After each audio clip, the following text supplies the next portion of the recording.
FY24 budget. Sorry, keep getting. Lisa, do you want to take it from here? Sure, thank you. So good morning, everyone. It's nice to see you all bright and early on this Thursday. What the administrative team would like to do is the following. So last night we showed the public where all of this information is. You know, we're trying to get out as much as we can and post as much as we can in response to your questions, some in the form of written answers, different documents, etc. And so if you're watching from home, and also to the board members, on the probably the easiest place is not necessarily board book, although we will make sure everything is posted there, but on the budget icon on the district website, under budget, you will see right there all kinds of supplemental information. But this morning we thought that it would be helpful, because there were many questions that centered around the curriculum instructional leader initiative, to have Assistant Superintendent Dr. Tina Henkel present on this. And we think that her presentation encapsulates a great deal of the answers. Her presentation is posted on the district website. If anybody wants to follow along with it there, or look at it again later but we're going to be obviously just going to be using the PowerPoint during the presentation. After that, we want to take you through a technology report. There was a question specifically about the technology used in Hurlbut. And then after that, we do have the answers to all of your questions. You know, we certainly don't want to read the questions out loud, so we'll determine what's the best use of time for all of that. But without further ado, if Steve and board members, you're okay with that, I can turn it over to Tina. It's great. Thanks, Lisa. Morning, everyone. Thank you so much. I'm just pulling up I had it up here and then it stopped. You're seeing my blue screen, right? Let's try this again.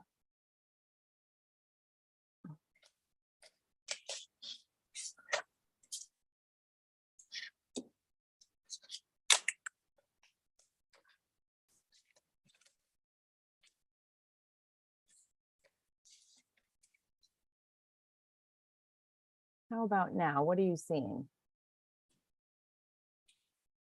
Well, I'm seeing, there you go. Are you seeing the curriculum and instruction leader? Yes. Yes. Okay, great. Yeah. So as Lisa mentioned, today, I really appreciate the time that we will be able to engage in a little further discussion around the request for the curriculum and instructional leader positions in math and reading to be expanded to a full-time position. And as we've been discussing, these positions are directly aligned to two of our district goals moving into, well, they're aligned to our goals this year and they're aligned to our goals next year. So, and beyond. So today we're going to talk a little bit more detailed about the role and answer some of those questions. Before I begin, though, I just wanted to make sure that we are clear on some common language and recognize the similarities and differences between instructional coaching and instructional leadership. It's a little bit of an important piece for me because I reference instructional leaders as our principals and our administrators in the buildings. I recognize myself as an instructional leader, and these curriculum instruction leader positions, I recognize that the title has leadership in it, but that name was, you know, just, it was inherited, I should say, over time. And those positions are focused on coaching specifically. And just to give some background, originally these positions were evolved in 2007-8 in the 7-8 school year, based on a study, response to a study conducted by the New England School Development Council. And in the spring of 2007, the study concluded that the previous department chair mentor teacher structure that Weston had should be reorganized to create a stronger link between the goals of the district with actual practice in all K-12 classrooms, and to better meet the anticipated needs of the district. The SIL positions was a strategy to increase instructional coaching for classroom teachers. It was to support monitoring and curriculum implementation, facilitating greater collegiality among school staff, promoting promoting analysis and use of student performance data to inform instruction and curriculum development, and advancing district initiatives to improve teaching and learning. So to be clear, though, these positions, such as the SIL position, is focused on instructional coaching, which is non-evaluative and teacher-driven. And as I mentioned before, you know, although there are skills that we as leaders use much of those skills as we do in coaching in our leadership environment, our principals or assistant principals, even my position, Lisa's position, we are considered to be instructional leaders because we evaluate staff and we're responsible for ensuring the school and district goals are met. So I just wanted to make sure that, you know, when we talk about, even though the title of SIL includes the word leadership, the position is focused on instructional coaching, which is non-evaluative. So I wanted to dive a little bit further into some of the concerns of the curriculum instructional leader. And we've talked a lot in Weston since I arrived about being a great district. We're a good district, we're a great district, but we want to be exemplary. And we recognize that we have the hardworking staff to get us there. And we have staff that are eager to learn and grow. And the reality is we have room to grow, right? In fact, it reminds me of an article that I read years ago, and you may have read it, you may have seen some of his books as well. I have one of his books, The Checklist Manifesto as well. He's a great author. Dr. Atul Gawande, he was recently appointed as the Assistant Administrator for Global Health at USAID at the International Development Department. He's a renowned surgeon, a writer, and public health leader. And he was I bring this up because he was a practicing general endocrine surgeon at Brigham and Women's Hospital and a professor at Harvard Medical School. And he wrote many articles for the New Yorker magazine. And as I mentioned, he's also written a few best-selling New York Times books as well. But I reference his article because he wrote one specifically in the New Yorker called Personal Best. And in it, he talks about how he was one of the top-rated endocrine surgeons based on his declining complication rates, and he always exceeded the national averages. But when he turned 45, his complication rates plateaued, and sometimes they began to, they weren't declining anymore. And he thought maybe his career had peaked. And in addition, he mentions in this article that he was also a very serious tennis player, and he still plays today. And he happened to be at a medical conference and he had some extra time and decided to go play tennis. And he ended up paying for a lesson with a club pro to hit with him and play. And as they were playing, the club pro observed that while he was serving, he needed to pay attention to his feet, and he gradually recognized that his legs really weren't underneath him. And this one minor observation and tweak to his technique increased his serve by 10 miles an hour. And he had said, you know, this is the best I've ever played since I was in high school. And then he started watching a professional tennis match with Rafael Nadal, and he was watching the TV, and during the match, the TV flashed to Rafael's coach in the corner. And it was at that moment he talks about how he said, why do professional athletes use coaches, but doctors don't? And it started a quest around looking for some of these elite and most accomplished authors, musicians, singers, and elite athletes. And how do they get to maintain and improve even when they have the most top level performance? And what he learned was that they all had coaches. And these successful writers had editors, singers had voice coaches, and even our most elite athletes, our Olympic athletes, have coaches to support deliberate practice, sustained mindful efforts to develop the full range of abilities that success requires and is needed to excel. He also provides a detailed example based on over 20 years of research conducted by Jim Knight.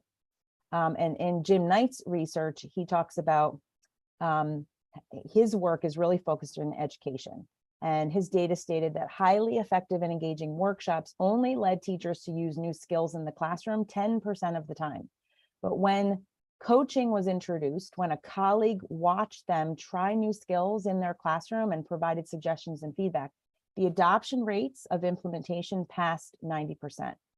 Furthermore, coached teachers, based on Jim Knight's research, were more effective and their students did better on student achievement.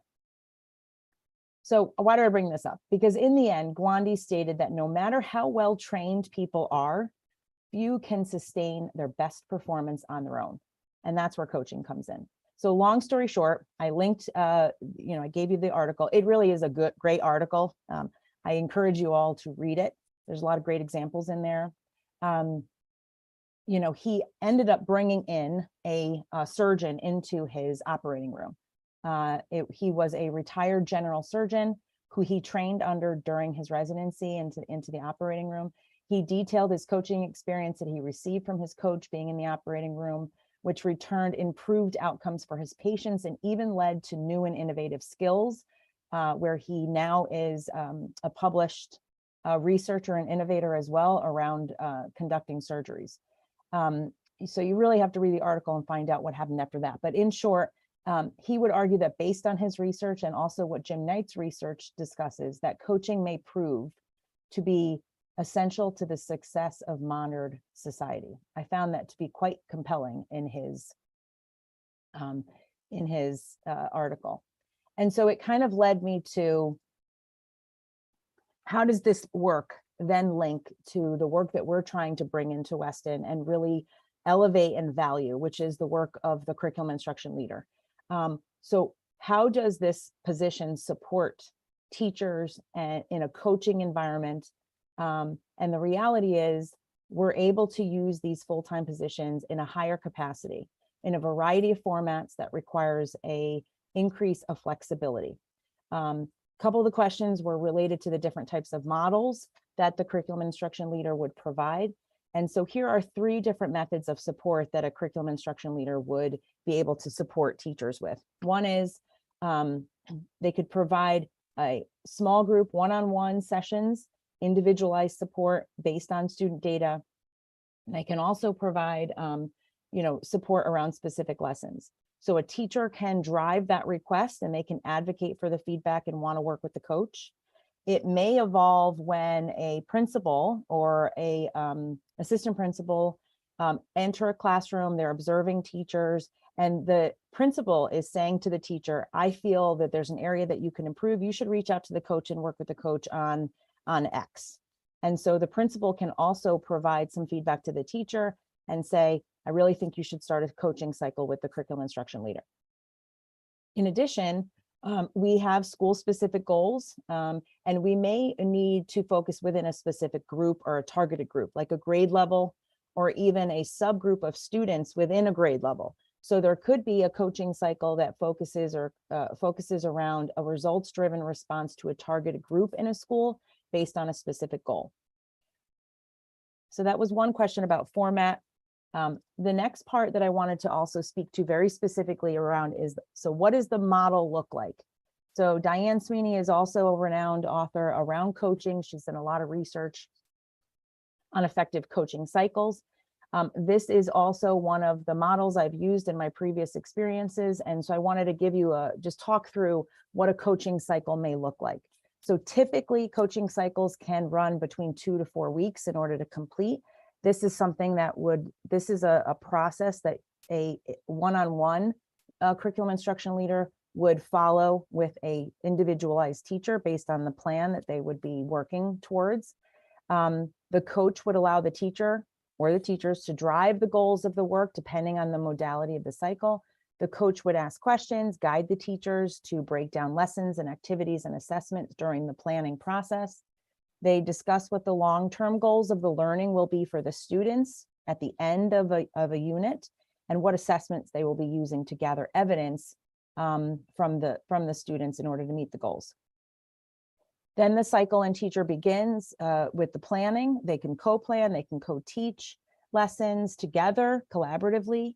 The curriculum instruction leader may be in the classroom to gather some observational notes and provide explicit feedback to the teacher. And they work collaboratively to implement the plan and gather both qualitative and quantitative data, right? They're looking at observational feedback, but they're also looking at student performance and student work. And then finally, they reflect on their plan and decide what they want to adjust, what they want to adopt, or what they want to abandon for the next time they conduct the cycle.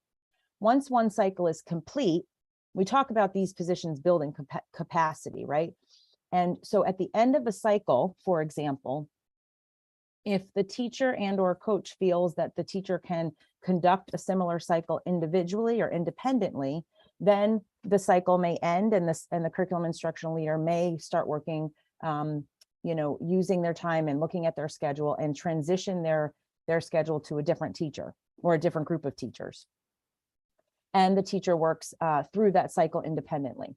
And then afterwards, the curriculum instructional leader may check in with that teacher, conduct a reflection meeting and discuss on the experience. And if needed, they make a plan to create another coaching cycle of support.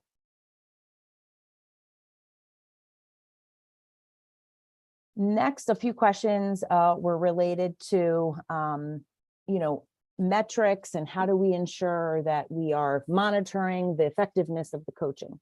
So this is a coaching cycle plan.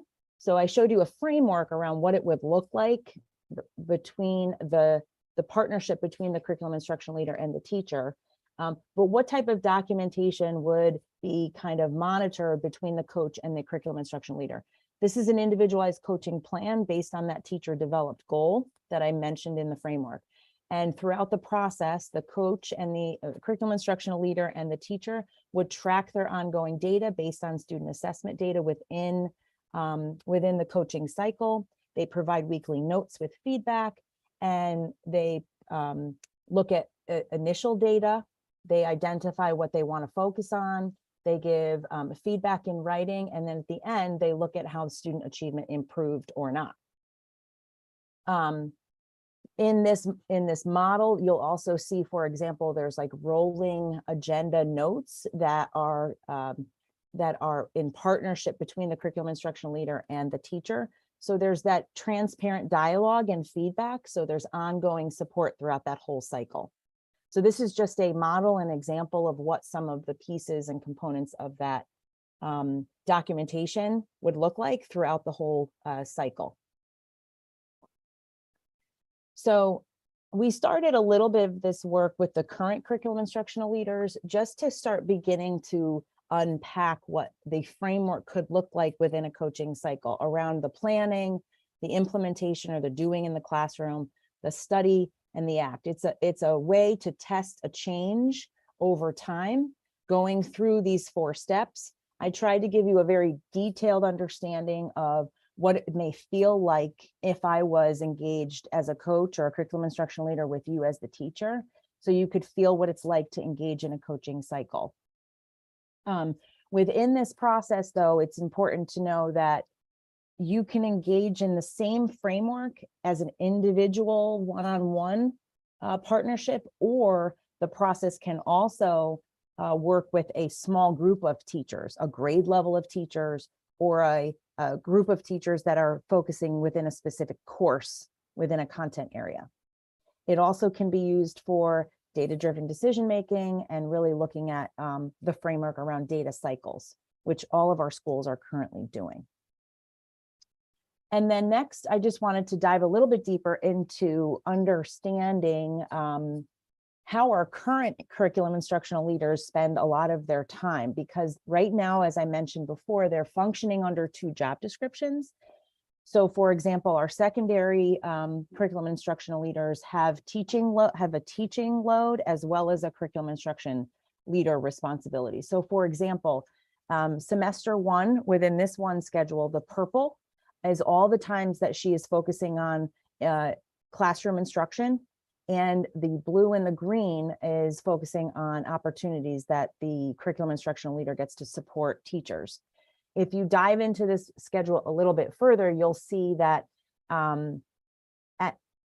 if you look throughout the school year for both semesters, this specific curriculum instruction leader does not have the ability to work with teachers in the morning for the entire portion of the year. And remember, this secondary position is supposed to support middle school teachers and high school teachers. So we've already removed some of the times that we get to work with classroom instruction and visit classrooms during the whole morning portion of the day. Next, I wanted to give you another example of how our elementary level curriculum instruction leaders are currently functioning, because they too are functioning half-time as an interventionist and then half-time as a curriculum instructional leader. Same thing holds true here. The orange is the intervention times that they're working with small groups of students. They're not working with teachers. They're not providing instructional supports. They're not visiting classrooms. And the blue and the green is the time that they get to work with grade level meetings or provide some classroom visits and feedback. And some of the blocks of time that are not listed in here, if you're looking at some of the gaps, this sample does not have lunch in here. Everyone gets a lunch and everyone gets teacher preparation time as well, because the curriculum and instructional leaders function under the Weston Teachers Association, which is part of the contract. So I just wanted to give you a flavor of what currently exists, so you can see that, you know, balancing both job descriptions within the current schedule is very difficult. I mentioned how it's not an effective use of time, and it also does not support all teachers in this process. If the position was full-time, for example, this is now a full-time coaching curriculum instruction leader for specifically grades 3, 4, 5. You'll notice that this, it's just a sample, and I just kind of made it up based on what I know is what we have here. But this is only one coaching schedule, right? We would have multiple coaches that support math and reading in this request. There's a flexible schedule to work around the teacher instructional schedules too, because remember, you're trying, the curriculum instructional leader is trying to respond to the needs of the teachers. And when you're responding to the needs of the teachers, you have to find time based on their schedules. So you're trying to maximize the curriculum instructional leader time to support the teacher schedules as well. When do they have classroom instruction? When do they have time to collaborate? They're explicitly providing grade level data support and planning support at the grade level. They're engaging in multiple classroom visits to gather qualitative data, gather notes to provide feedback, and look for patterns and trends to support the implementation of curriculum and look at best practice. They're also going to be able to provide job embedded professional development. So I put a little example here of, you know, if we're looking at a specific book study, or we're looking at a text that we want to use as an anchor for a framework around coaching or data-driven decision-making, they can provide small group job embedded professional development to small groups of teachers during the day as well. As I mentioned before, we don't have to wait for any of those full day release days that are mapped out on our district calendar, which only happen, you know, 4 times a year. They would also have opportunities for co-teaching and modeling within the classrooms, which may include video recording if we get to that point in a coaching process, which I have found to be very impactful. And, you know, this is just 1 week. Most of the cycles, as I mentioned before, run between 2, 3, 4 weeks at a time. And once that one cycle is completed, then the revision of that schedule for the curriculum instructional leader has to change. So it's very fluid. It changes on a weekly basis. It's also flexible enough so it's providing enough scaffolding throughout the week to ensure that there's consistency and alignment across all grade levels.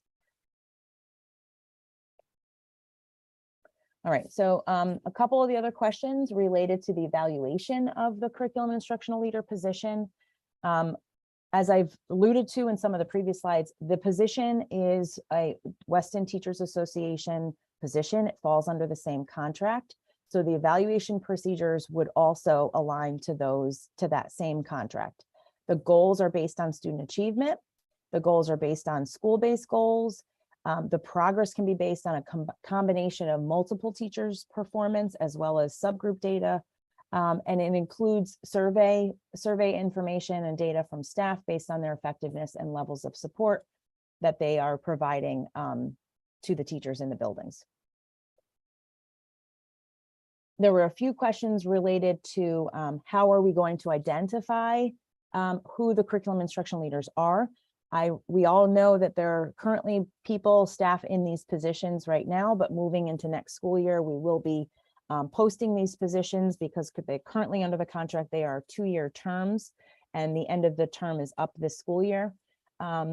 So when we are posting a position, just like we do with any other position in Weston, we are going to be posting the job description through AppleTrack. The individual needs to apply through AppleTrack and post their information there. There will be an interview committee that will be formed with rubrics and specific look-fors when we're using that we're going to be using within the interview process. And there will likely be 2 rounds. The first round will likely include their background knowledge and experiences and what their understanding of specific content knowledge and pedagogical skills and strategies in their core areas. And then also any experiences that around adult learning that they may have. And then I would also say that typically when I've interviewed people for positions such as these, we also like to include some kind of scenario-driven simulation around the position to see how they would respond in certain situations. And then the committee obviously recommends the candidates to the superintendent. And so on a side, these positions, when we look at a curriculum instructional leader position, there's a very strong emphasis around the human aspect of these positions, right? We want to make sure that the person has an approachable demeanor and that they feel that they're confident in working with a variety of adults in these environments and have enough tools to respond to the emotional and personal aspects that come along with the curriculum instructional leader positions. These positions will be supported by they will be, I'm going to go back to this piece too. They will be evaluated by me and they report to me.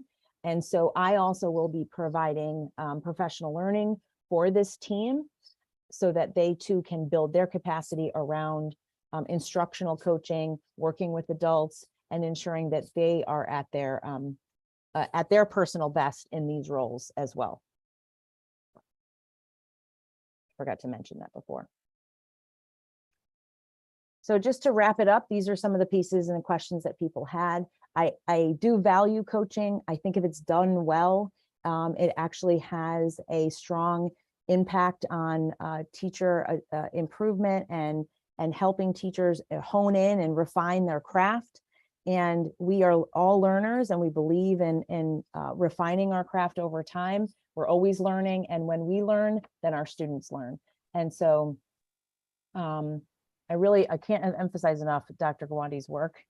And so if you do have time, I encourage you to read it. So I'll open the floor to questions. Thank you, Tina. There's just a couple of things that I kind of want to add, and I appreciate you going through and clarifying it. One of the things we also need to remember when we look at this particular model, sometimes anecdotally people think, well, the model didn't work very well. When it was a department chair, and I was there then, I was a department chair, any kind of coaching or support in the classroom. And when we moved to the SIL model, one of the first things that happened under now Superintendent Tom Scarice in Westport, he was the assistant superintendent, is we worked on how to skillful teacher, skillful coach, curriculum leader, and there was extensive curriculum professional development that went into transitioning them to SILs so that they could really work in the classroom. We do not need people counting books and getting into the weeds with how to enter things in the budget. That's not what this position is about. That's a support staff position. So when we moved to the SIL, one of the biggest mistakes I think that was made, and I'm going to speak very frankly, is the configuration and the halftime teaching responsibilities for certain positions, especially positions where you say, where can we get the most leverage? Where is the greatest need? Okay, and we have determined that's in math and language arts. Remember, though, those coaching skills that you work on with math influence STEM, and language arts influence humanities. It's not just a tiny little sliver. And how can we move the district forward to become exemplary? One of the biggest things was the flexibility, quite frankly, in the schedule. As someone that used to run like a chicken with her head cut off up and down School Road in the role, it's really, really hard. And then, well, you know, they're not going to have that connection anymore because they're not really going to have actual students in front of them. Perhaps the teachers are going to think, well, you know, they don't understand. When we look to put these people in the position, one of the first things that we look at, and Dr. Henkel touched on it, was the match of the person with the group. And I would respectfully state that no one knows the Weston faculty and how to go about that, as well as our administrative team and myself, who's been here for 38 years. So I think the concern that, well, when you take them out of the classroom, they lose cred, or this kind of a position doesn't have the credibility because they're not in the classroom. As long as you always have a teacher mindset and remember what it's like to be a teacher, and you're working and pushing into classrooms and working with them, then that concern, in my perspective, goes away. I mean, as superintendent of schools, I give suggestions even now to teachers. And I remember a language arts teacher of the 8th grade said, thanks so much. I really appreciate that. Because that person knows that as educational leaders, we have done so much in the classroom that there is a mutual respect there. And I do believe that that also takes place with the SILs. It will be very impactful, this model, to move forward. I mean, let's face it, we could say, you know what, we're not going to do it. We'll save the 300,000. However, I believe my task as superintendent is to look again as moving from great to exemplary. And this will get us there because in this model, at scale, not pockets before, you know, can't come in the morning, can only come in the afternoon.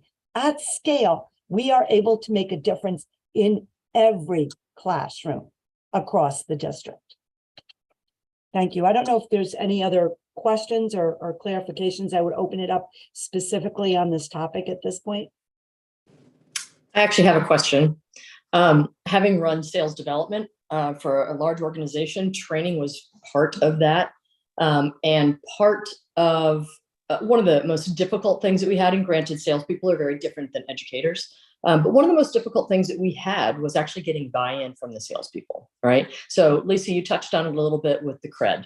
You know, they used to always say, you know, those who can't train, and that's not a good model, right? And that's not something that we want the teachers to think is happening here. So my question to you is, I understand those are, you know, the people that you're looking at, hopefully will be people who've got a tremendous amount of experience in this, or people who have a lot of experience in the district. But how is it, Tina, that you are planning on making sure that the buy-in is there, that the eye rolls are not there? And I mean, this is a large investment. And some could say this is a luxury investment. I don't think it is. I think that this is something that if we really want to take ourselves to the next level, we need to make an investment like this. However, I think it's really important that if we embrace this, that we make sure that we do it and we actually make sure it's effective through, and the first way to do that is to make sure that we've got buy-in from the teachers. So Tina, can you address what you're doing to ensure that we have buy-in from the teachers for this model? Yeah, it's always that slippery slope when you're looking at any type of non-evaluative position, right? That doesn't include somebody to have a little bit more of that accountability around the requirement of adopting or using a curriculum or a resource, right? That principals and we have, because we have some of the evaluative control. So you can't, but even in this case, I find myself to be, I recognize myself as a coach, right? Good leaders don't force people to make changes and adjustments. So a couple of things that happen in my experience. Number one, it is important to work with principals to ensure that they recognize the role of the coach and how they can support them in the role and the building level. Number one, the principal and myself have to work to ensure that there's a clear understanding of the role of the coach, and that the line is not crossed between evaluator and non-evaluator, right? That's number one. And so how we use a curriculum and instructional leader can make or break the trust and of the teachers. If you begin to cross that line of starting to use names, or the principal starting to force a teacher to use the coach, the trust and some of the buy-in declines. So in the beginning, we have to recognize that building trust and relationships with teachers is going to take some time. And the coach, the skilled coach, is the one that will create opportunities where there's a lot of no judgment. There's opportunities for the teacher to see the coach as an asset, and they welcome them into the classrooms. And it's not going to be an overnight flip of a switch. A good coach takes time to build trust with their staff, so the teachers are actually open and willing to invite them into the classrooms. What I've done with most coaches, if they're new to a school and maybe do not have any of those relationships and they're building those relationships, I've always allowed them to start with one or two teachers that are already have an open mind around coaching and around opening their door. You dangle the carrot with a few of those coaches, you do intensive coaching cycles that I just modeled before, and then you look at student performance data, and then you use faculty meeting time, and this is the partnership with the principals that we have to work on with the curriculum instruction leaders, to actually tell the story of the experience that the curriculum and instructional leader had with the teacher, and allow the teacher to drive some of that experience with others. I've seen the shift in mindset around support positions such as these, with some of the most difficult teachers that don't typically have their doors open, to inviting some of the feedback and allowing for people to come into their classroom for classroom visits. Okay, that's actually, I mean, it's there, sometimes the teachers that need the most help are the ones who want it the least, right? And so trying to find a way to get them to open the door, obviously, is going to be really important. Is there going to be any sort of tie to poor performance for a teacher based upon an evaluation without the curricular or without the CIL being the one clearly who's pointing it out? But principals and teachers have a very different conversation than a CIL and a teacher. So is the principal going to be able to look at a teacher whose performance is lacking in the classroom and direct them to a CIL? Are they going to feel as if they're being put in some sort of a timeout, basically, or how is that going? And that's the balance, right? This is exactly the balance I'm talking about. When there's a gray area that the principal and the curriculum instructional leader walk when they're in a non-evaluative role, and how the principal is utilizing them. I've seen really effective partnerships, and I've seen partnerships that cross the line with that curriculum instructional leader, and the teacher feels like they're being targeted. The evaluation process works with the principal and the teachers. It's confidential. There's a confidentiality piece of their evaluation between the principal and the teacher. The principal has the authority and uses our documentation to provide explicit feedback to the teacher if there's areas of growth that they need to improve on, and they use that documentation to clearly and explicitly outline that the expectation is that the teacher works with the coach on XYZ. The teacher is responsible for their own professional growth, and they are responsible for reaching out and seeking a partnership and a cycle with the coach. So there's a combination of confidentiality that goes along with some of the principal-driven requests to work with a coach, and the teacher-driven requests where they can volunteer and say, I'd like more feedback on this strategy that we're using in this unit, and I'd like you to come in and give me some pointers. Or can you model this for me?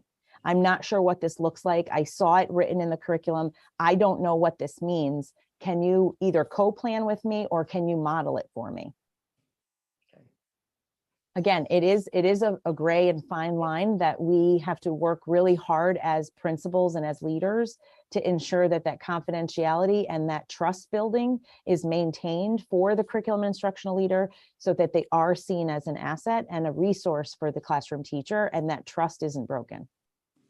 Because they're non-evaluative, sorry.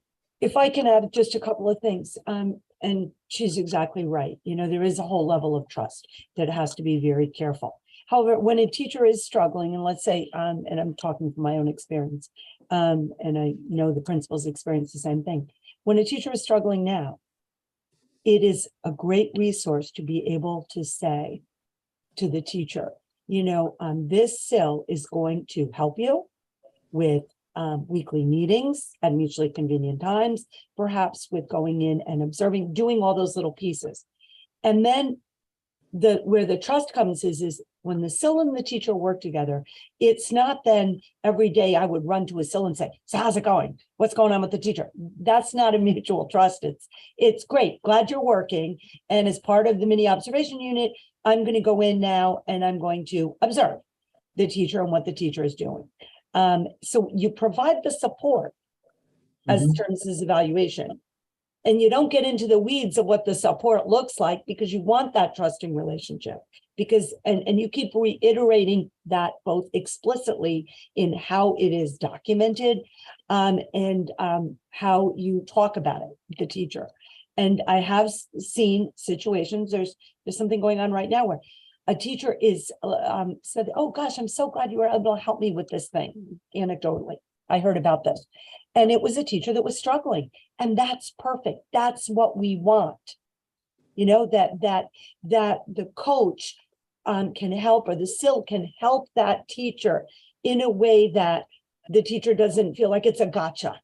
They cannot be used as instruments of evaluation. They can't. They will not work if that happens. The other thing I wanted to add, there was a question, I forget where it was, but I want to touch on it. And there is, we, in negotiations, we did, we negotiated in the new contract certain breakdowns of these positions. This is a change in the position. So yes, it will require us to work with the union on revisiting that to be true to the contract. We don't anticipate any problems there with that. So another quick question.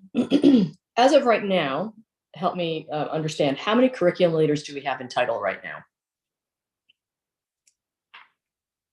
In title, is that what you said at the end? I'm sorry. Yeah, I mean, that's right now, it's only in title because it's a stipend position, correct? The SIL, the current SILs are stipend positions. So they're regular teachers who are being given a stipend to act as a curriculum instructional leader. Am I incorrect in that? It's not just a stipend, it's also the release time. If you look on page 106 of the budget, you can find the whole breakdown of the cells. Okay. So it's all spelled out. You have language, arts, and social studies. You have the math. You have at the elementary. You have K-5 science at the elementary. And then 6-12, you have language, arts, math, science, social studies. Kindergarten through 12, you have music, visual arts, health, and physical education. So the FTE allotted is, I believe, 10.6. Or that's the proposal, 10.6, sorry. But right now we have a total of 12 9.6, sorry. staff members. 1, 2, 3, 4, 5, 6, 7, 8, 9, 10, 11, excuse me, 11. I thought we had 12. But that function under the curriculum instruction leader position as part of another job description. Like they also do, they do this and they do a SIL and none of them only function under the one job description. That was what I was asking for. Okay. So right now we have 11 people who also carry the CIL title. And we are looking to go to, how many you said? I thought that we're doing 2, 4, 6 full-time, correct?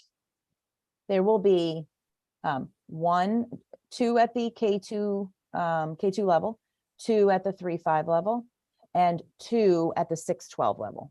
Correct. So we're looking to go from 11 staff members that are just doing it on a part-time basis to 6 full-time. Correct. Okay. So Six that was, full-time, I'm sorry, 6 full-time in that particular area. Like Yeah. it's a bit tricky, because when you talk about people, half of the people show up in the SIL budget and the other half of them show up in the school budget as teachers. Yeah. yeah, So- no, understand. okay. And that's actually, that goes hand in hand with the question that I had asked. And I don't know if you guys want to get into the weeds at all about like numbers or anything right now, or if you're going to be addressing that a little bit later on. I don't want to jump ahead. Let me know.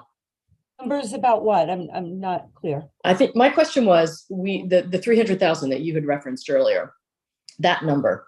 If we are not adding heads, because I think one of the questions that was asked earlier, how are we going to replace the classroom portion of what these teachers are doing? If we're not adding heads and we are adding, we're taking some of these teachers out of the classroom and we have them covered based upon class size. I think that's what they said, and that's what was said in the last meeting. Is that correct? That we don't need to add any more instructional teachers to cover the classes? It's a reallocation of staff, Sharon. Correct. I'm actually working on an illustration with that. I apologize, I didn't finish it, but I know what you mean. Like if you have SIL A and half of SIL A's job is this, and then you have this person teacher, and how will it be reallocated? It's reallocated in a way that we move people around basically. Correct. So I guess what I'm saying is we still have these people who are going to be working. It's a static number. We're not changing the number. We're not hiring in 6 new people to come in as SILs. These are people who most likely are going to be people within the, I mean, if we have the right candidates, are going to be people that are. And if they apply, if they want it.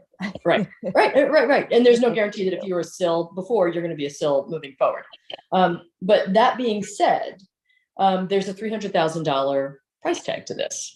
So where does this $300,000 price tag come in if we are remaining static? Where it comes in is, and let me try to explain it a little bit differently. Okay. Perhaps there's miscommunications. The overall increase to this budget is that for this particular initiative is 2.5 FTE. Okay. So 2.5 FTE is basically 2.5 people. Okay.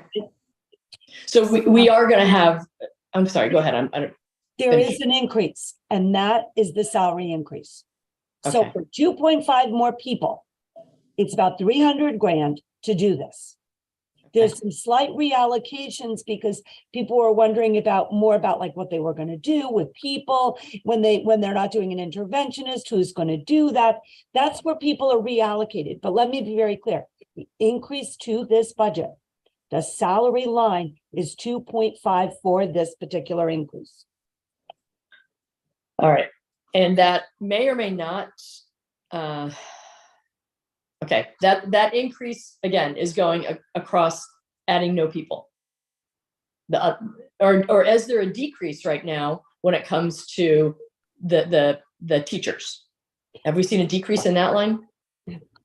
I'm really getting in the weeds here, and I'm sorry, but it is a big price tag, and I want to make sure that if people are asking us, Yes, how can you take 6 teachers out of the classroom and give them $300,000 more? What that makes no sense. It's not, because what you have to understand is these people were half people. Okay, half cells. Well, and just to clarify too, let me just interrupt 1 second and then you can add Lisa. At the elementary level, none of them are in the classroom. Because right now those positions are 0.5 curriculum instruction and 0.5 intervention. At the secondary level, only 2 of them currently, and what we are proposing, only 2 of them, 1 in ELA and 1 in math, will be transitioning from teaching, half-time teaching to full-time coaching. So are we then going to be replacing the interventionists? So what happens is, and we're really getting into the weeds. So let me. But it's important, I think. No, I know, and it's also tied to the grant and intervention. What's happening is if you look, for example, at Dan Doak's budget at that middle school, okay, intervention. You have to look at the intervention lines, or let's look at let's look at Dan. So Dan is going to have 1.0 reading teacher instead of a 1.5. So we have mitigated some of the cost here with that piece. So you might say, well, like right now we have 1.5 right now intervention. Okay, we have a 0.5 cell. We're going to take the 0.5 cell across 2 buildings and make it 1.0. At the middle school, the 1.5 interventionist is 1.5 people. That half person wants to teach part-time. Fine. That half person now, there's no intervention for that person. Follow me? However, that person that works part-time, we can use in another building to provide intervention. Because Okay. the intervention cells at the lower levels are now becoming full-time cells, so that half-time person can go, to example, to Hurlbut, because she is certified the gamut, right, in language arts and reading and everything, and she can provide intervention at the half-time basis at Hurlbut. That's So what is that, we had to do. is that So going to put, overall, the net increase is still a 2.5. However, you got to look at the ebb and flows of how we, 2.5 is, a half of this, a half of this, a half of this, adding up to 2.5. Intervention has slightly been reduced, okay, in each building. And where it was reduced, the SILs that used to do that, then those interventionists are going to move into those positions. At the high school and the middle school, the high school gets a little bit more complicated because they teach, they teach, for example, if you look at Janine Russo, I'm not supposed to say names, the high school math cell, all right? She teaches, Megan Wright, she teaches pre-calc, and I think it's algebra 2, okay? So she teaches 2 classes and a half of another class. She has, I don't know, I think it's approximately like 50 students. I looked at it, 50 students across her thing. That will then, those extra classes will go into the math class sections at the high school. There is a 0.2 reduction in math at the high school. So a piece of that is already been reduced because we need one less section in 9th grade because of the numbers. so we're basically we're just reallocating moving assets parts. amongst the buildings. And the overall net is the 300,000 for And the overall, okay. So it's a reallocation of assets from one building to the next, making sure and keeping it down to, instead of hiring 6 new people to come in and having these teachers pick up, it's basically, I get it, 2.5. That being said, one of the reasons why we are not doing part-time CILs is because of what you guys brought up, which is, having to, hustle from one building to the next, and it cuts into your time and your effectiveness, et cetera. Are we going to be losing our effectiveness when it comes to the interventionist if we're asking them basically to do the same thing that we're now saying wasn't effective for the CIL? No, because I can tell you now that we look very strategically at our staff, and we currently have 2 staff members that are here currently that work part-time. They like to work part-time. Okay. So it's actually helping in one situation, not to get too into the weeds. There is an interventionist that goes between buildings, and we really try to keep somebody in one building. Yeah. So that particular person hopefully will be able to be, that one interventionist. I also Still just moving pieces here. I just want to make sure we're clear on one of the comments about intervention. Part of this process is also to look at our intervention service delivery model and the schedules at the school sites. So if a student needs intervention, they will receive intervention. We're also looking at scheduling and grouping more strategically to maximize our SRBI model in the district.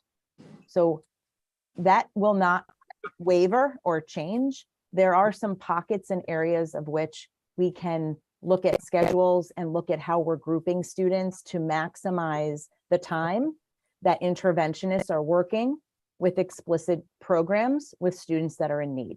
So that will also be part of this process moving into next school year that I'm learning more about, and that we will make some revisions and edits towards. Okay. I'm asking all these questions and like you said, really getting into the weeds, just because I think it's really important for people to understand that if we're going to add a level like this, that we are not in any way, shape, or form pulling back, and the kids are not going to feel a negative impact from this in any way, shape, or form. Understanding that this is to make sure that our staff is teaching at the highest level and performing at the highest level is our goal. But I want to make sure in getting there that the kids aren't feeling it. So that's why I'm asking the questions I asked. And if I can add, someone expressed a concern like, oh, this best teacher is going to be taken out of the class. Like, let's say there's the secondary math still teaches pre-calc, okay? Oh no, who's going to teach pre-calc? There's at least 5 people at the high school that I know. I mean, remember, I know all these people. I hired probably most of them, and I've evaluated them all. There's 5 people at the high school I can think off the top of my head used to teach pre-calc. It's not, please, I don't want the public to worry. It will be fine. Perfect. Perfect. Okay. That's it for me. I'm gonna sit back and have some more of my tea and listen. I have a few questions, but I don't know if somebody else wants to. Go, David. Okay, so I think this is a really important topic because when we look at the budget, this is probably one, in my opinion anyway, one of the most pointed areas that could affect the educational outcome. So I know that we're spending a lot of time on it, but I think if you look at what our end of the day mission is, all of us, is to educate our kids.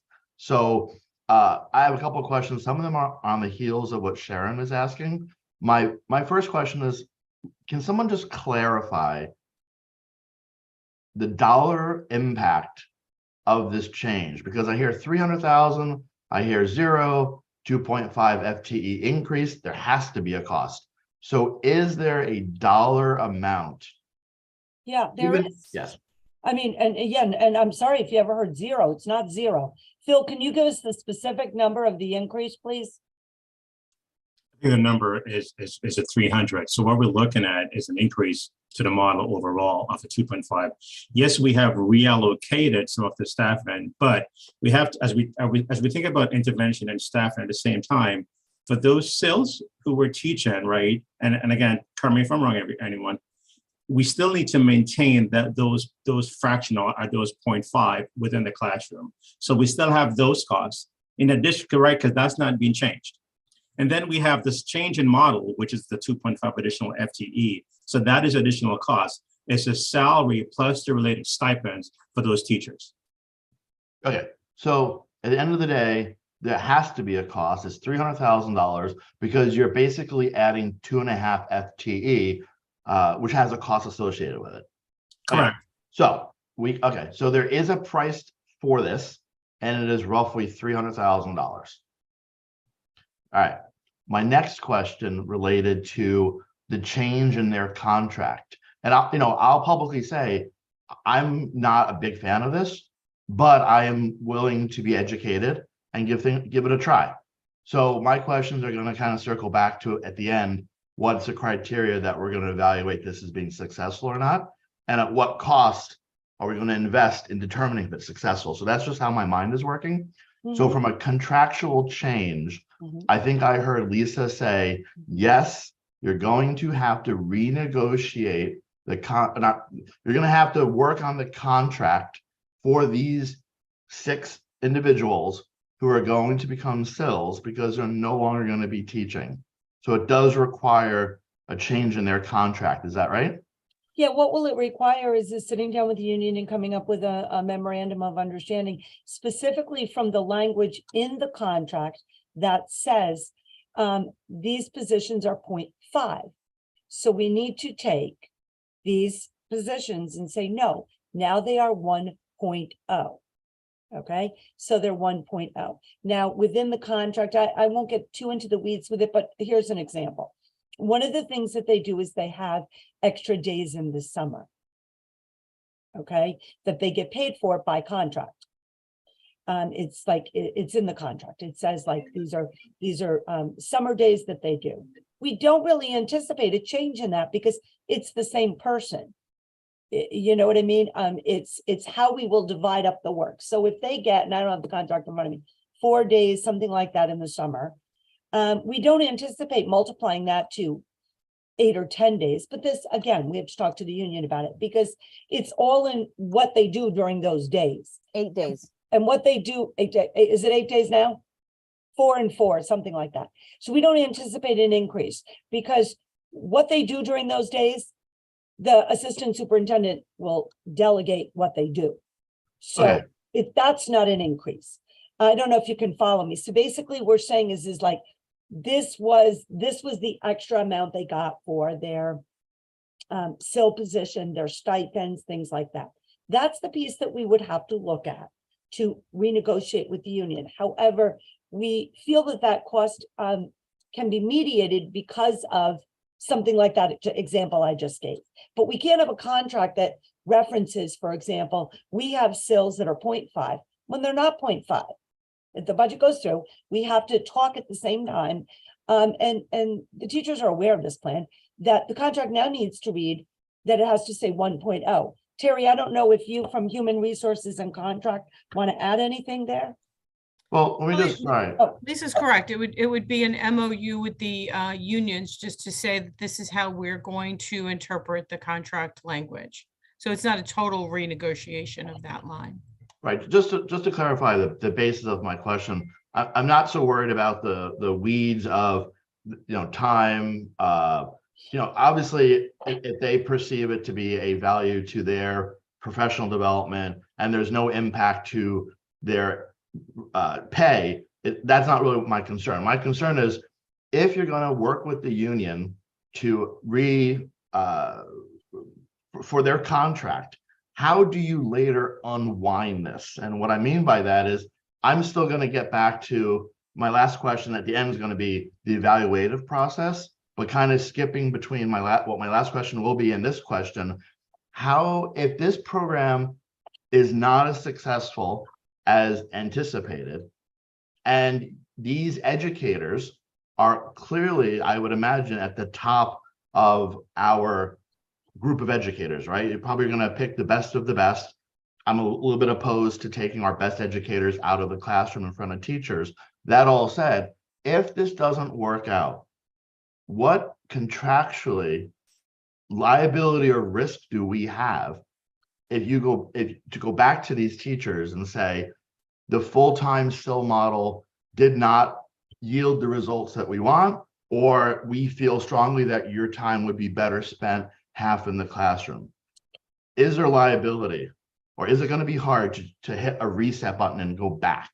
So I'll try to answer the question. So we work very closely with the union on a variety of issues, and on a much smaller scale, I can give you an example of something that happened like that. We have different stipends in the budget for other things. And we say, and it can kind of speak to, I think there's a board member that thinks certain stipends should be increased in certain areas, robotics, things like that. Right, Peter? So what we would have to do is we would have to negotiate that. We have taken stipends out, like we don't do this anymore. We're not going to pay for this. And we have negotiated that. So how can I say this? It's the same way, David, that when we moved from the department chairs to the SILs and what we did there, you negotiate it. Now, these positions come up in the spring. They would be all the CIL positions come up, and Tina went through the interview process. It's a 2-year appointment. What we need to do is carefully monitor and everything else. If we think that there's a better way to do it, even let's say we think there's a better way at the end of next year, gee, we need to tweak this, we need to tweak that. I, for one, have no problem thinking that we are tied to this for a certain amount of time. Then we need to go and we need to talk to, again, the union and see if we tweak something about this position and there's an impact, how we would go about it. There have been examples in the past where things, like I said, come in and out of the budget. And you just have to work with the union closely and collaboratively to make sure, out of the contract, sorry, to make sure that that we are true to the contract. I don't want anyone to think that, oh, great, these positions are in it now for the next 20 years. These are lifetime appointments until people retire. No, that's how, frankly, we get in trouble as a school district. We need to keep looking at the positions and refreshing, re-interviewing, making sure that we get the best results that we can. Over the course of the year, there have been, for example, different SILs in different departments that for different reasons have said, I don't want to do this work anymore. I just had a baby. I can't do it anymore. I'm thinking of one in social studies. Or, I can't do it for this reason. There's different reasons. We just have to work on that flexibility. But I don't want anyone to think that, you're committing for the next 10 years for this cost. Tina, did you want to say something? I was just going to say that, and Terry, you might be able to answer this too. If the position gets dissolved, right? The teachers that are currently under the Weston contract still have their seniority or their time into the system, just as if they were in a classroom. Yeah, Because the way that it's Yeah. funded, we fund it, this would be funded through the general budget, right? It's not like through a title grant or something where if that money goes away, then, you know, that's creates a different slippery slope sometimes. But I thought one of your questions too was like, if that position gets dissolved, they're not eliminated from Weston Public Schools. They're still have legal rights to the contract under WTA to a job in the district. Is that correct? Yeah, that is Okay. correct, if they have tenure, but let me give you another example you're reminding me of. We had for a very brief time, and yeah, I think it was an unfortunate time, one person, prior administrations decided that one person was going to be in charge of performing in visual arts. This was a few years ago. One person didn't work. We had to go back. We had to talk to the union. We had to separate it out again. Didn't work. I mean, if you can imagine one person going up and down the road for one area, can you imagine one person doing it for two? So it was that kind of thing that we had to go back. There was a memorandum added in, and we separated it out again. So, because quite frankly, it was not a good return on the person. There was no way the person could do that job. Terry, did you want to add anything? You know, all I was going to say is, you know, we just negotiated with the teachers, as Melissa and Steve could tell you. And as you know, the contracts are not static. They don't, you know, once something's in, it doesn't necessarily stay in for 20, 30 years. They grow, and the unions work with the district in Weston really well to make sure that we can ebb and flow as the needs of the district ebb and flow. So that's exactly what an MOU would do. The memorandum of understanding would bring us to a place where we can, you know, make some changes to affect positive results, move the district forward. And if it doesn't work, well, then we go back to the union and we say, hey, look, here's the evidence that it's not working, and here's what we need to do. Or we look at 3 years and we say, this is something that we're going to change or codify in the contract. Now, that's all part of the collective bargaining agreement. So it's not a static thing that we can sort of, you know, never get out of. You know, the contracts are there to help guide us, and the unions are there to collaborate with the district. Okay, so my concern, and maybe you can just clarify that it's a not unfounded concern, is if we put this program in place, which is essentially creating the SIL position to be a full-time position. It sounds like it's a 2-year appointment. So the minimum that this program is going to run is 2 years as a full-time. That would be the minimum. Obviously, the end game here is that it's wildly successful, right? And it continues on. But as something new, what is the risk to the town if in 2 years the program is not as successful as maybe we hoped, and we want to go back to half-time SILs? Can the union say these positions can't be eliminated? You have to keep full-time FTEs. Like, is there a risk that we're going, essentially there's two risk questions I have. One is, you seem to have said not a lot of risk, which is to reallocate or redefine the SIL position back to 0.5 FTE, and the person who's providing that full-time SIL will be able to go back to teaching if they agree to it. So that's not a risk there, that we can't pull the program back to the way it is currently. But is there a risk that you're now eliminating 6 FTEs? No. Or 2.5 FTEs? Well, you're definitely a limit. You're right. We're adding FTEs to get no. No, well, it's like this. No, I mean, you know, like I said, if something doesn't work, then we got to come back and we got to tweak it and revise it or eliminate it or do whatever. It's just like with regular staffing. We need extra classes in 3rd and 4th grade. Let's say in 2 years we don't need them. Well, 2 positions are cut. That's it. No one can say, well, you got to keep them in. No. We Okay. craft the budget and we work with the union. No. Okay. The risk, to Lisa's point, the risk would be the same as with any other position when we look at strategic staffing and we move forward with how many positions we need each year. Yeah, I was just curious if there's a difference in the union's eyes of eliminating a position and reallocating or redefining a position, which is what we're doing with the sills. We're redefining the position now. So there is a chance, let's say in 2 years, that we have to redefine it again. The difference being that we have to redefine it again. Yeah, like we're saying, basically we're enhancing it. You're, instead of part-time, you're going to be full-time. We're going to do this for 2 years. And you know, I don't want to muddy the waters, but let's say we go out a few years and then they go, you know, who knows?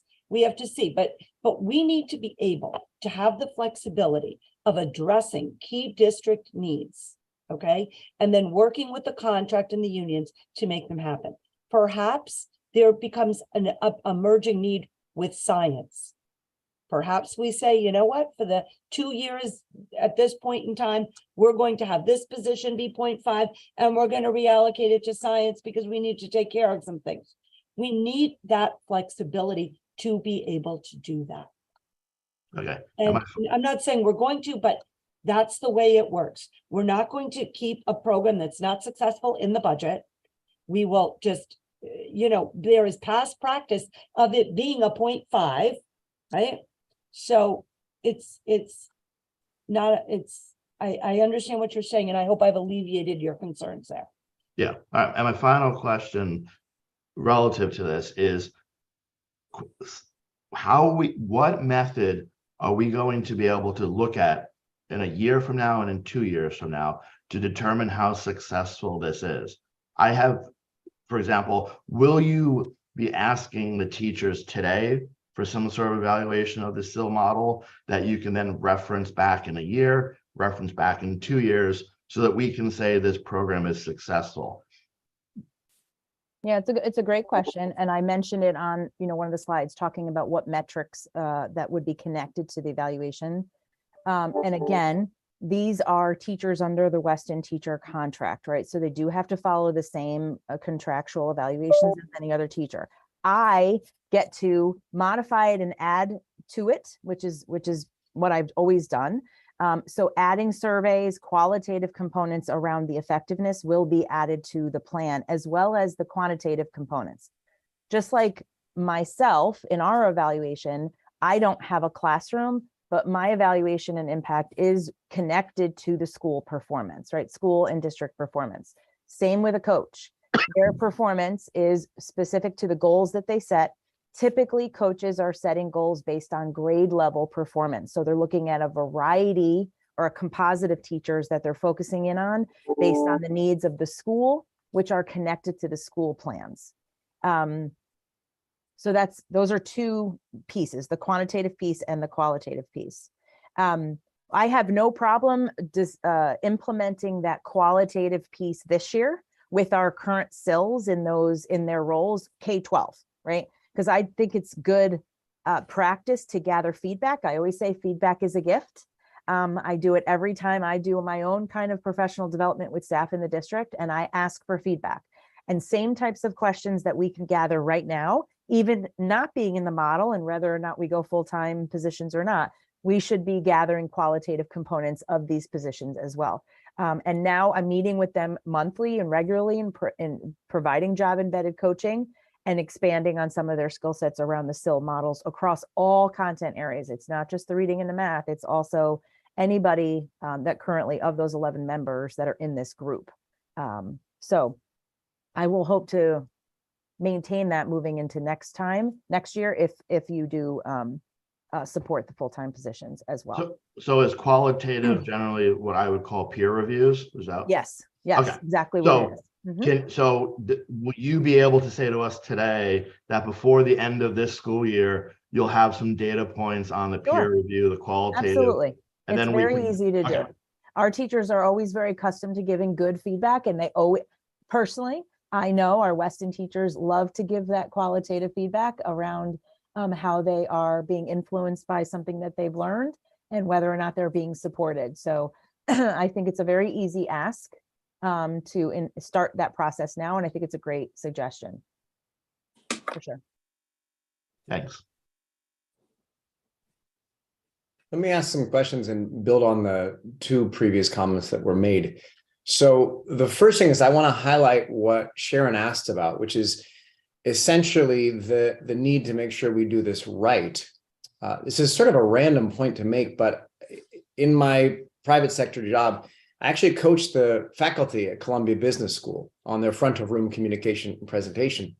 The reason I mention that is because even places like Columbia can get this wrong, in that the professors who get the weaker evaluations tend not to sign up for the coaching. It's actually the ones who get the 4.5s out of 5s who do sign up for it because they're very focused on excellence. Now, I think we can avoid that very much here. And I'm positioning this really because I'm assuming you're asking yourself these questions, but we could probably generate this model as like, there's a sense of scarcity, meaning like, hey, sign up first and you get this kind of coaching. It could be offered to every single faculty during a certain period of time. Heck, steal the model from Hurlbut, where you've got a jar and the people who do the most of this get some sort of like a reward. There are ways to build this into the culture of the school where this is not seen as a reprimand, but rather an incentive. And so this is just a plug to really think through how you're positioning this as a positive. Now, from what I can tell, it seems as though this SIL approach could be one of the biggest levers we can pull in terms of creating even more excellence at WPS. The reason I say that is because I've been lucky enough to spend a lot of time in the schools over the last year or so. And I think, Lisa, in many ways, we're very much on track for your goal of the adjective of exceptional, or that sort of like moving from great to exceptional. Gaps that I see often have to do with consistency. So if you could bring all the teachers up to a level of exceptional consistency, I think that would really be a difference maker. Now, where I'm going to with this whole question is really about, if we're going to do this in the parlance of like a builder, let's measure twice and cut once, which is, I think you're actually going to have a wealth of data to show success. And Tina, I might just ask you, if you don't mind, Dr. Henkel, to reshare your slide about the evaluation process where people are chiming in what they think has been effective and not. If you could take a moment and pull that up, I'd appreciate it.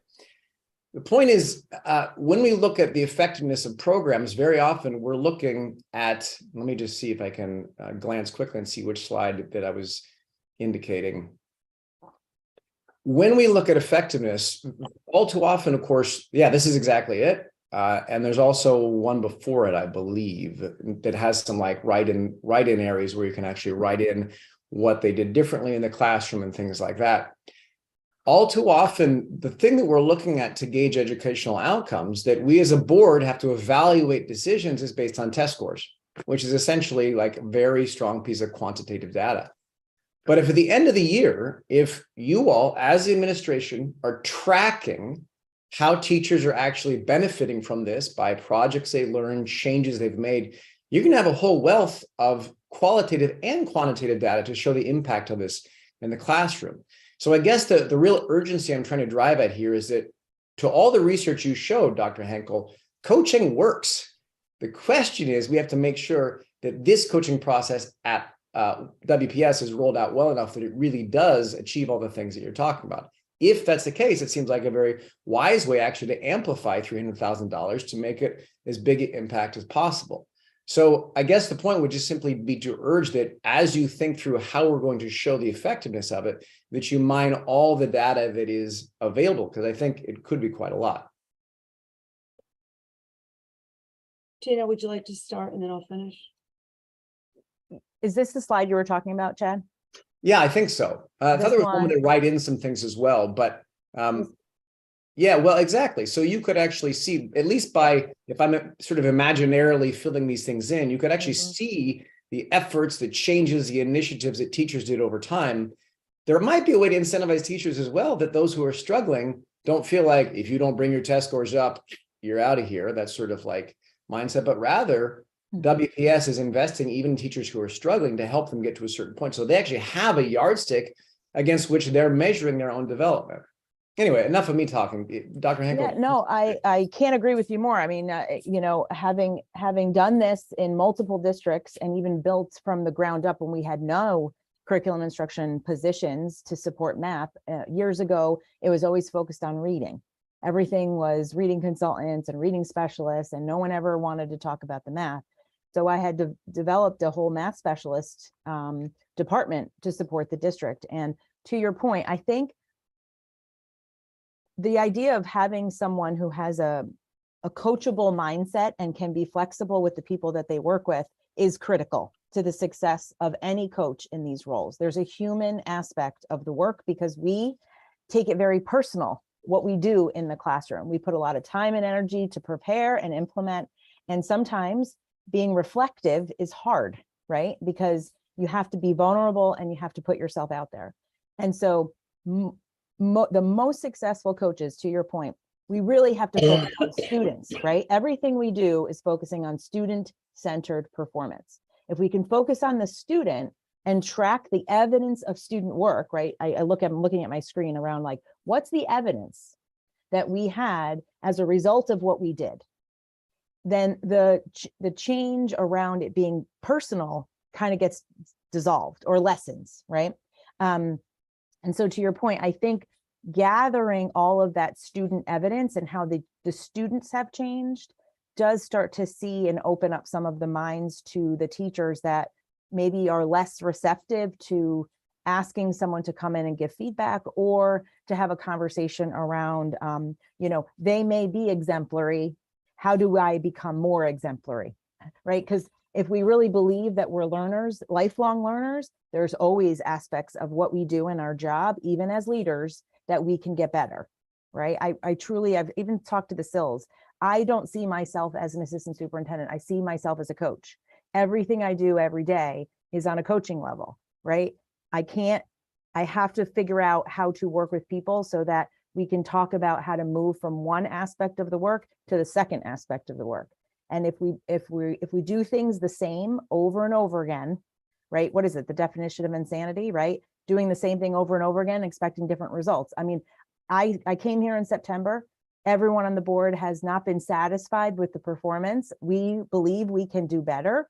So then what changes are we going to make? I mean, it's a very open and simple question. You're right. I don't have a glass ball. I don't know. It is a level of risk taking, like to say we're going to create a program, to your point, Chad. It needs to be effective. It needs to be designed well. We need to look at programs that already show an impact and try to adopt them and adapt them here for Weston and see how it goes. And so all of these documents, I mean, total transparency, I've used them all. I've used them all. And I hope that as we start using them even this year, to David's point, I hope that the SILs that are currently in these positions are going to tweak them with me and evolve them and make them Weston's own. And we can create a framework and a structure that fits for us.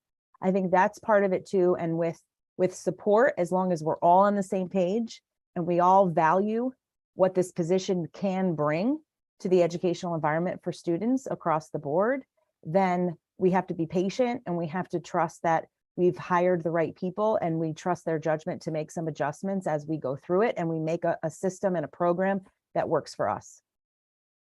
Yeah, if I can just add a couple of things. I think the important thing is what we are trying to do is at scale across the district, because it needs to be done at scale. And as far as our abilities too, because it is very important, the rollout, how we approach our teachers, how we work with our teachers at every level.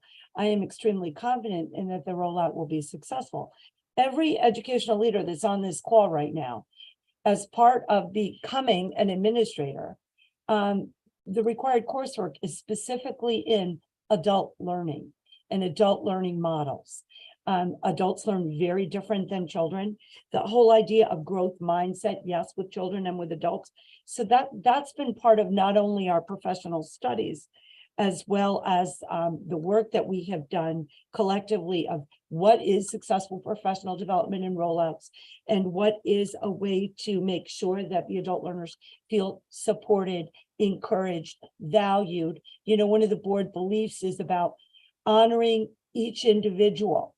And when you guys wrote the beliefs, the original board members, they wrote it not only about the children, but about the adults. So I'm very confident that we will be able to do that. And, you know, our mindset that we want to instill in our teachers is we support you, we value you, you can grow.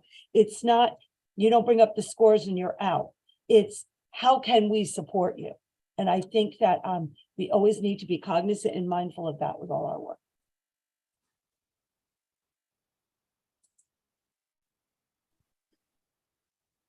Chad, were you finished or did you have a second question? Yeah, sorry, I didn't unmute myself, which was trying to indicate I'm done. I should have just said, though, that's it.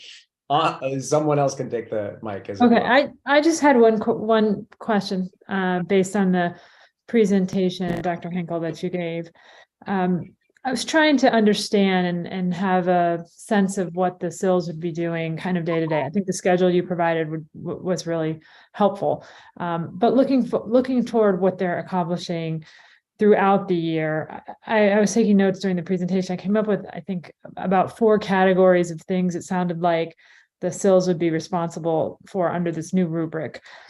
I'll put one as rolling out kind of new initiatives and strategies across a department or a grade, right? We're tackling a new reading program or new science program, and they're going to help implement that.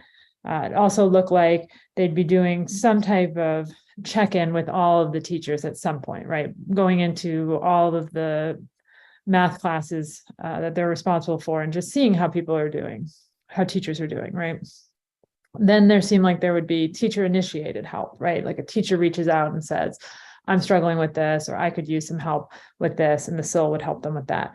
And then you also referenced non-teacher initiated help, which I think falls under the rubric of maybe what we would have a performance plan or something like that. So how, you know, in terms of those kind of 4 buckets, and maybe I'm missing some, how do we anticipate those, how full are those buckets, right? Which is taking up 50% of their time, 10% of their time, 25%? Is it an even split? I'm just trying to, because I do think the skill set necessary for these 4 different initiatives is very different.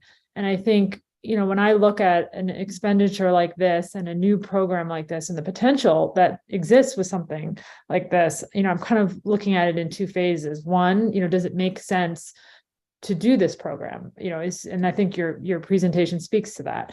But then second, you know, do we have the right people in the right positions? You know, our former board member Taffy used to always emphasize that point. And I think it's so important. Everybody has different skill sets. Everybody brings something different to the table. In order to really capitalize on your slideshow presentation and the things that we hope to accomplish here, we need to make sure we have the right people in the right positions. And these 4 categories, you know, seem like they're requiring different skill sets. So I was just hoping you could maybe speak to that a little bit. Absolutely. Well, there are skill sets that we expect any teacher to come to the table with, number one, and they are engaging in implementation of curriculum, data analysis to make modifications to lessons and implementing those lessons. They are expected to analyze data and support and align their own personal goals as a teacher to school goals. So there's varying degrees of all that at the teacher level.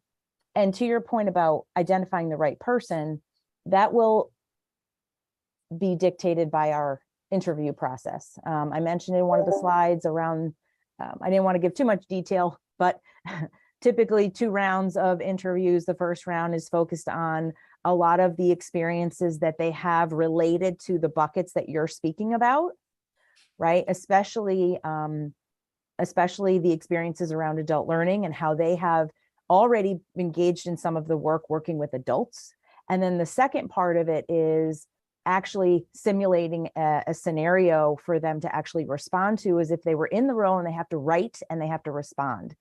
Because communication and the way in which they present themselves and respond to a scenario and the tone that they present and the vocabulary words that they use when they're responding to adults is also critical in this role. So I think that, and to be honest, and to be completely transparent and fair, we said this before, it's my job and our role as a district to build the capacity of this group too, with regular professional development and support. I learned that some of these members were in these positions prior to my arrival, and as I mentioned, when the position evolved during the 16-17 school year, the last time anyone in this group has received explicit professional development around coaching was 2017. So we have some work to do, also with the group that we hire, and we also, as a district, need to commit and rally around this group to provide them with the support that they need in order to be the most successful in these roles too. And I'm committed to making sure that even this school year, right, is starting the new year, we already started building their capacity if they chose to reapply. I wasn't going to wait for next year, and providing them with the professional learning and the specific coaching that they need to build their own capacity as well. And you're right, it's varied. And it's going to be our job as principals and as district leaders to identify what those areas of need are to provide them with the coaching they need to. Do you think the majority of their time is going to be spent on kind of the new initiatives and monitoring classrooms generally? Or do you think the majority of their time is going to be spent on teacher initiated help or non-teacher initiated help? I mean, in the beginning, depending on if the person is going to return to the role in the same school that they're in and the level of relationship building that they already may have established, I think the majority of their time, and I hope that based on the schedule that I showed, the majority of their time should be visiting classrooms and working collaboratively in grade level meetings, supporting data analysis, unpacking lessons, identifying strategies based on the student needs in the classrooms. It's a great way to leverage some of those relationships is in those small group, grade level, and content area teams, and immerse themselves in the culture of the school, because they're teachers, they're still teachers, and they're colleagues. And so they're coaching all the colleagues across the entire school though, or in the content area specifically. So now we're taking experts and building their capacity to spread the wealth on a more regular basis and to provide that consistency and coherence. That's the goal. okay, thank you. Welcome. A quick question on that, Tina, you just touched on it very briefly, but kind of a train the trainer scenario. We want to make sure clearly that all of our CILs are, hopefully, everybody's going to have their own flair, but relatively consistent as far as their training is concerned. Do we have, what's the plan for that? And how have you done that in the past? Because it sounds as if this is something you've done in the past. So can you share some of that with us? Yeah, so we're already establishing monthly curriculum and instruction leader meetings. Remember, they're not content specific. It's all focused on how to become a better coach for adults, right? Support system for coaches. We also use those monthly meetings to start building the framework, and their bridge to practice from January to February is to start using some of these resources, working with teachers immediately. So next time we meet in February, I expect them to bring artifacts and start having discussions around how they've used the framework, how they've used some of these resources that I've shown you today, either within a small group setting or a one-on-one setting, and they get to choose. They may already have a relationship with somebody that they want to try some of the framework around and bring explicit feedback and artifacts and evidence around how it's going. Moving forward though, just to be very clear, to Melissa's point as well, at the lower grades, because if we are able to adopt the new reading program, there is a very heavy component of professional development that actually, and I did not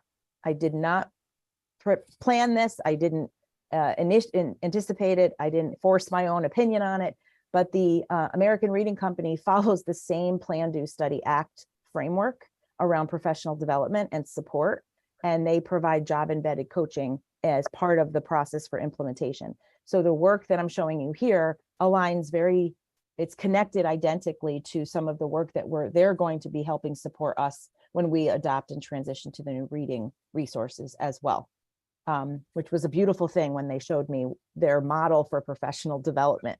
So with that being said, we're going to use some of their, the assets that we are going to be engaging with some of our partnerships around curriculum when we start adopting new curricula in the district, as well as our own framework to leverage those one-on-one coaching sessions and those small group coaching cycles. I hope that answers the question. It does. You mentioned something about February, and I'm Mhm. assuming that that's with the existing CILs. Mhm. What's the timeline for implementing this program? I've been assuming it's next school year, but I mean, are you planning on implementing it sooner? Yeah, absolutely. It's a 2-year term. The half position is a 2-year term, regardless if we go full-time or half-time. I believe we're not dissolving the position. And so we are going to be posting on AppleTrack. I mean, typically, Terry, I'm going to lean on you. This will be my first go around, but you know, the sooner the better. I don't know if April is. I was just going to add, we have to wait till the budget passes. Oh, Yeah, details, Until the Lisa. end of April. So, you know, we have to be a little bit careful there because we Yeah. have to wait until budget passes. But can I just ask or make a comment? So with the assumption that we go forward with this and the budget passes and we institute it, you know, how will you make this board, our board, how will you keep us apprised of how it's progressing and you know, whether you're happy with the results? I mean, Well, go ahead. yeah, we can certainly do an update at the board meeting. That's not a problem. One of Yeah. the things what Tina said is important is we're not getting rid of the positions. So we're, you know, doubling the No, time. right, So right. regardless, we would be interviewing in the spring for all of the SIL positions, with the caveat of knowing that as we're interviewing, that this is where we want to move with these particular discipline areas. And we can certainly give you an update, you know, at the board meetings in April, May, June, that kind of thing, where we are with stuff. Terry, I don't know, did you want to add something? No, my question isn't where you are in interviewing for the individuals. My question is success of the implementation. Oh, well, quite frankly, so right now what we do is we do, you know, we do our district goals, and then we do an update. We're doing it in February, and then we do one at the end of the year. Tina runs the curriculum subcommittee of the board. I would think that this would be a minimum of quarterly reporting out on how it's going. And it Okay. kind of ties with, you know, some of the evidence indicators are, how is the program being, you know, how is the new reading program going? How are our evidence indicators of success in those areas? And we will make sure that we interweave specific feedback, if you want, on the coaching model, all of that kind of stuff, you know, as Yeah, if I could, quantitative and qualitative yeah. pieces. But even something as simple as, you know, it takes 2 weeks to go through a coaching cycle, like Tina said, this is the number of coaching cycles we've gone through at scale, that kind of stuff. We can certainly make sure that Yeah, no, everyone's kept in the loop. that's great. Yeah, I hope to have them present. Tell us how it's going. Show us your schedules. Show No, us that'd be- one of those individual coaching cycles to look at the beginning and the end and look at student evidence and performance and include some qualitative components around the experience from the teacher perspective. I think that's There what may you're be- looking for, and I would like to know that too. So definitely. There may be people on the board who could use their help. You never know, right? I think one of the exciting things about this move, and like I said, I've been here a long time, is also in the accountability piece and the structural piece around these new positions. And that's what Dr. Henkel brings. The idea of how these systematically, we do this at scale with the cycles, with a format that they also help create how we're going to do this work. And it's both supportive, but also there's accountability piece here that, you know, that I think is very important. Are there more questions on the SILs, Peter? Yes, you know, I think earlier we said this is a budgetary workshop and do get into the weeds. So I'm going to move a little bit away from the process to a question for Terry. So the underlying premise here is that it's a reshuffling of internal, and that's a key word, internal resources. And according to Phil, the reshuffling adds up to $300,000 in added expense. So that means there's an assumption that there's 6 coaching candidates among our current cohort of staff, right? We're going to pull, there's 6 people are going to raise their hand and go, I want to do this and I'm capable. Because I hear the words job postings and interviews and I immediately go to external, not internal. But let's reiterate for the public, this is a fully internal hire exercise. There's no scenario where we would go outside our current staff pool for external capabilities. Is that If I can say true? something, and I think Tina might want to speak, not to interrupt. We believe we have very qualified individuals here within the district, even beyond the 6 people. They are people that have gotten different degrees, areas of expertise. However, if for some reason, life happens, you don't know, you might think this is the way it's going to go. We do want to leave that door open to someone from the outside. I'm saying we have very capable people here. However, as we've learned, as a result of COVID, all of a sudden someone's moving away or doing something different and you don't expect it. I want to say that we have the internal capacity to fill it, with the caveat that there may be a situation where we may have to consider outside. Right. I fully appreciate that. So in essence, Terry has a $300,000 war chest, because let's say 0 people step up. She has to go hire 6 people for it to be fully implemented to the assistant superintendent's vision, right? So that means you have $50,000 per head in a sense, because you have to hire. That's unrealistic. So maybe it's 1 or 2. Still looking at $120,000 per FTE, right? 2.5 into 300,000 divided by 2.5. So there is a scenario that we may have to go external. There is a scenario that either you cut back on the premise of the program, you have so much to spend externally, or there is a scenario that you go, 6 is the number to do it right. Can we have more money, right? I'm just going down this path so it's the public, the stakeholders know that all these can be considered, right? So that's the budgetary weeds we have to get into. So maybe Terry can comment, or maybe there's no comment, just that we all agree these scenarios may exist. My comment would be to Lisa's point, I do believe we have the internal capacity and internal interest.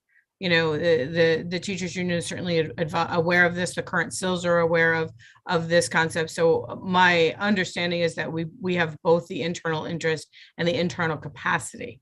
So I'm not seeing that when we talk about risk a couple of minutes ago, I'm not seeing that as a huge amount of risk, but you're right, Peter. Right. If you go externally, then some of David's questions apply, like, oh, we have new hires, new issues, and this program actually kind of worked, it kind of did, and after 18 months we decided it's kind of okay. We have, all this is supposition, right? We're all like looking into the future. That there is some, we're putting a $300,000 war chest together, whether it's internal map wash out or externally looking, and we have to stick to it somehow. We good, Terry? I like the term investment versus war chest, but yeah, I think we're good. Thank you.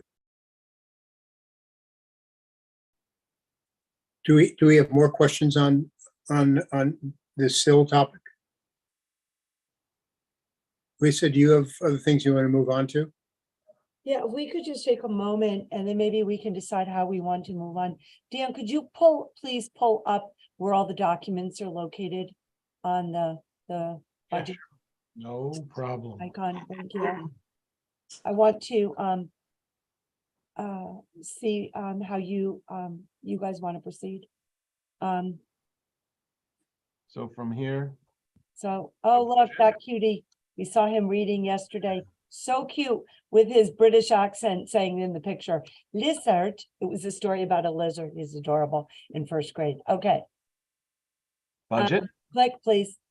So we have added all kinds of presentations here. So if you notice, we have the presentation, we have a document about budget drivers. It's an overview. We have all of the questions that you asked. We have answers to. The one document that is not up there, it references, look at the grant document. I am still working on that. I will have it by the end of the day. But we have the technology integration report. It's very interesting, actually. And then we have just some other things like, I know that Melissa in one of her questions referenced sustainability, and instead of just writing an answer, we actually created, the principals created something. There was a question about WMS academic workshop. That was another document that Mr. Doak created. There was a question I think Peter asked about an overview of the middle school labs, and we went through and created kind of a one-pager on that. There's the pro forma budget. So we put a lot of stuff up here. And again, it will all be posted. If not, it's already probably by Jody on the board book. And we're going to keep adding to it. But I was thinking that it might be interesting. But again, you tell me. We can go through the technology integration and purpose report. It probably will take us about 10-15 minutes to go through that. We're certainly not going to read it to you, but it seemed like there was some interest in that. And then, you know, we do have all the answers to the questions. I don't want to read the questions to you, but we could take you through just a couple of the highlights of the questions. How would you like to proceed? Would you like to proceed with the technology report? Is that helpful, or is it more helpful to just go and look at all of this? I mean, I'll take my lead from you. Well, I'm certainly interested in the technology report. I don't know if I'm an outlier in that and a minority of the board members or not, but I'm interested in that. But I will certainly listen to others' opinions on that if there's somewhere else they want to go. Yeah, and to Chad's point, I'm fine with listening to technology. I would like to have a discussion on sustainability. Sure. Yeah. As well. Yeah, let's hear about technology, because that is, you know, Chad, you posed a really good point and good question. So let's have a peek. Okay, so I'm hearing you. We will go through the technology report. That'll be led by Dan DeVito and Tina Henkel. And then we will do a quick look at our sustainability document and then see where we go. All right, take it away, Dan and Tina. All right. So the question was posed at the budget meeting, you know, the technology integration and purpose specifically at the Hurlbut level. So Dr. Henkel and I, we met with the K-2 teachers and administrators, and we just had a discussion regarding the safe and appropriate use of technology to enhance the learning experience for students and really to better prepare them for 21st century learning. And the salient points, there are a few of them. You know, we're obligated, you know, we have to follow the Connecticut computer science standards, which start all the way down at kindergarten. We do follow the ISSE standards, which is the International Society of Technology and Education. From a instructional time standpoint, it maximizes instructional time when we have whole class devices, because we don't have to worry about splitting out time for this group to work on this assessment, and then we have to now move the devices over to this group for that assessment. We're able to maximize logging in a quicker time period when we have full class sets of devices like iPads for grades K and 1 and Chromebooks for grades 2. The two major pieces I wanted to talk about today are differentiation and enhancement. So technology really helps with differentiation in that most of our products that we use, they're web-based and they're adaptive. So it helps to individualize tasks based on individual student needs, including English language learners, as some apps and ebook sources are available in other languages. So when you talk about differentiation, well, what does that mean? That allows teachers to break classes into small groups for instruction based on multiple factors. And these products gauge the student progress, keep their progress, and then continue on where they left off last. And that makes it much easier instead of using, let's say, traditional methods such as a workbook, right? A workbook is a workbook. Page 58 is the same for every student. Using technology and the devices and our subscriptions to our online resources allow students to have information custom tailored to them. from an enhancement standpoint, these products allow us to reach the redefinition phase of the SAMR model. So I wanted to just touch for a couple of moments on what is the SAMR model. So it's a technology integration in the classroom model, and it's a cycle, right? It's not you make it to the top and you're always at the top. I don't want to make it seem that that's how it is. It's a constant cycle, right? But it starts with substitution, augmentation, modification, and redefinition. So I'll give a quick example, very simple example. The substitution layer of the SAMR model is going from pen and paper to notepad on a computer, right? That allows it to now digitize the data, but it's just a direct substitution. The next one is augmentation. So instead of using notepad, now we're going to put pen and paper into Microsoft Word. That allows us to change the fonts, to add headers, to change colors, to modify it.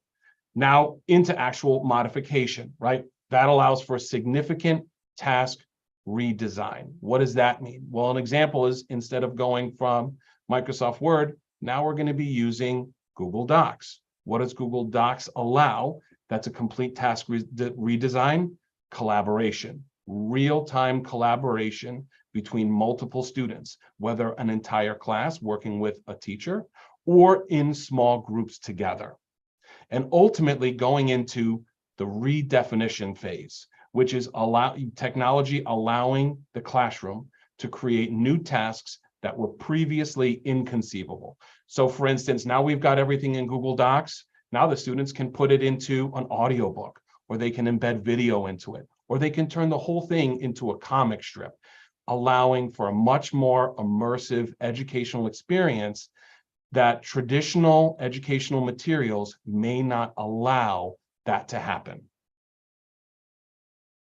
So I'm going to step back and I'm just going to go back to this wonderful document. I would really recommend anybody to please take the time and read it. This is very comprehensive, and I really want to thank all the staff members who helped us at Hurlbut with all of this. But to just go over some of the main pieces, the tools do not replace the teachers, right? It's for enhancement. We're aligned and are required for national ISTE standards as well as the Connecticut computer science standards. From a sustainability perspective, when we're using digital media online, that is less paper and consumables that we're printing out or using. With technology, while students are working on explicit tasks, teachers pull small groups, provide differentiated instruction, individualized conferencing. I think that's incredibly important, and I can't stress that enough. The differentiated instruction is really key with technology. It allows classroom teachers to do things that they were never able to do before. When you have technology in every single student's hands, you are allowed to, you have the ability for quick, real-time data gathering at a very detailed level, so teachers know exactly where a specific student stands on a topic at a very quick moment's notice, and allows them to go deeper on something a student may need help with. The assessments are done electronically in conjunction with teacher-led assessments. So again, we're not removing traditional assessments or traditional teaching tools, but they are done in conjunction. And so assessments, and I wanted to touch on that a little bit as well. Starting in third grade, students are required to take the SBA every year, grade 3 through grade 8. That is an online test. It is an online adaptive test by the state of Connecticut.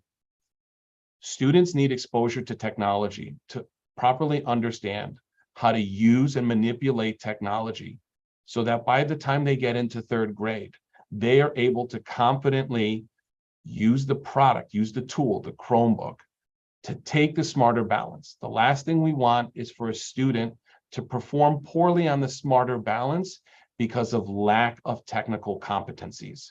So having these devices at a whim at these kids' hands will help them develop those technological competencies that are needed for state assessments moving forward. And all assessments are now becoming digitized. For instance, the the SATs last year went digital. And so now moving forward, the SATs all the way up in high school is now a digital assessment.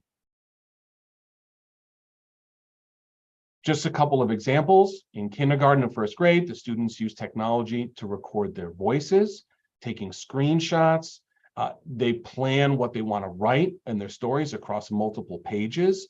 And there are times when they're using technology to listen to things where reading is not the main point of the lesson, but comprehension is.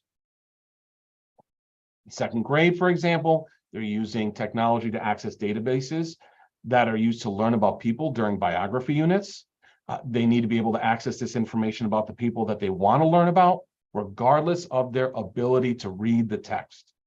For biography presentations, they get to choose how to present their research. So this gives them options. They can use physical posters to applying technology skills and creating digital presentations. This is a key point also. Many of our youngest learners, they do come to school with an overgeneralization that they think that they're going to be playing games on the devices. They need to learn and understand that technology is a means to support the learning process. Understanding the difference between a game and a tool to help them learn and the choices they make on these applications to help them learn.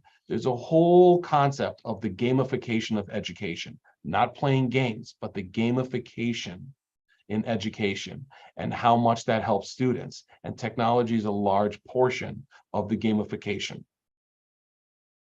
It helps augment. Students arrive at 8:15, but the instructional day doesn't start until 8:35. They come in at different times. They can work on different instructional programs like Lexia, Khan Academy, Symphony Math. This wraparound time is also used for specific activities such as Seesaw. Seesaw is our online learning platform for students. They're self-paced and differentiated to each individual student. And the teachers are able to assign additional practice for enrichment for students to continuously progress through grade level standards and beyond. Hurlbut, the policy is not to send home any homework. The only homework they send home is book buddy bags that go home every night. The iPads stay in school and the Chromebooks stay in school. However, we do send home instructions to get on Lexia and Dreambox for parents who are requesting extra practice time at home. And there are a large amount of families who are accessing Lexia and Dreambox after school. And that's an option, and they're choosing to do that. When you're using an online platform like Seesaw, so Seesaw is like the Google Classroom of Hurlbut that we use. When you're using Seesaw in a one-to-one environment, it supports student creation, agency, motivation. It helps make learning accessible to diverse learners. And again, it supports differentiation. From an assessment standpoint, the NWEA assessments are given in the fall and winter and spring, and would be very difficult to administer if we didn't have one device per student. Here's just an average time frame of grades and what products and how long they're using them for. You have Symphony for 45 minutes, Symphony or Dreambox 45 minutes per week for kindergarten, Lexia 25 to 30 minutes per week outside of their reading block. Then the assessments, F&P 3 times a year, 30 minutes a session, math screening or writing on demands. You go down, NWEA again 3 times a year, about 60 minutes per session. And I just wanted to go over some photos. You know, you can look at these at your leisure, but one of the main ones I wanted to bring to your attention, sorry if I'm scrolling too fast. Coding. Coding is a very important piece. You know, there's the hour of code, the week of code. That's very important, but coding fosters problem-solving skills, and it also ties into social emotional learning on what to do if they're frustrated or want to give up when it comes to coding. But coding isn't at the Hurlbut level what we think of what coding used to be. It's much more immersive experience for students, and it's very fun for them. And finally, starting in kindergarten, developmentally appropriate digital citizenship lessons are provided to all students. The lessons are integrated into the PBIS motto, and using activities created in Seesaw, they discuss ways to be safe, kind, and responsible when using technology. And the students we go over this with the students every single year to make sure that they understand what it means to be a digital citizen and to be part of a digital global community. So I didn't want to go verbatim over everything. I just wanted to hit the main topics over the technology integration points at Hurlbut. If anybody has any questions or Can I anybody. just add a couple things Oh, first, yeah, Dan, yeah, yeah. before we open it up the floor? I just want to make sure we call a couple things out on attention based on that document when you go back and review it. Dan mentioned in the beginning, and I just want to make sure we're very focused and intentional about the expectation that it is our responsibility as a district to ensure that we are creating and providing curriculum aligned to the computer science standards in K through 12. We are in the process of revisiting. You okay, Lisa? Oh, God, I'm sorry. It's okay. not on mute. I know, Sorry. it's all right. I was concerned. Poor thing. So computer science standards, curriculum, they're in review as we speak. And next year we will be, over the summer and into next year, we will be revising and re-investigating how we are implementing K-12 computer science based on those standards. It's a large undertaking for districts. I actually have not been in a district yet where we have fully figured out how to truly align a curriculum and be able to integrate computer science in all aspects the way that the standards are written, because it's almost like they want computer science to be taught very similarly to math or reading. And so that comes with another allocation of time and figuring out how to integrate it effectively. And it's a challenge. So we're going to be exploring that a little bit more in detail. In addition to that, I wanted to make sure that Dan mentioned how we use our library media specialists and the value of our library media specialists to help support the curriculum design and implementation of the ISTE standards and the computer science standards. And, Sharon specifically at Hurlbut has been instrumental in helping us with some of the curriculum redesign and also speaking about how she has been supporting the idea of enhancing our curriculum through the use of technology.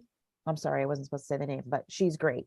And also, just one more piece when we talk about identifying tools.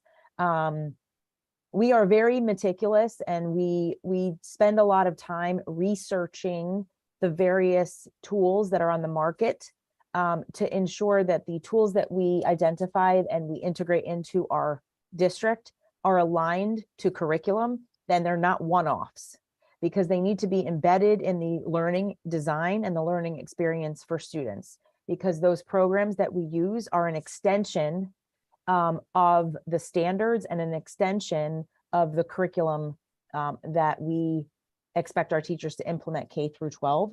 And so with that, we also ensure that there's no redundancy, right? We want to make, there's a lot of tools out there. And the reality is when COVID hit, the tools went on, like they're on wildfire. I mean, you get everything you wanted for free, and then all of a sudden you had to pay for them. So you had to kind of scale it back and figure out, okay, which tools will give us the most bang for our buck, which ones are most closely aligned to instruction, and which ones are basically doing the same thing, and why do we need 5 of them? That's not what happened here necessarily, but in my experience, because I know Dan's on it, because I would talk to him all the time, like, which tool are you using, blah, blah. And we made sure that we had to really reevaluate which tools that we had and wanted to actually put our money where our mouth is and make sure that the tools that we have are aligned to our curriculum, they're not redundant, and they're being utilized and to their fullest capacity, and that we're not just hanging on to tools just because we want to say we have them. Teachers have to use them. Do they value them? And are they regularly integrating them into the learning design for students?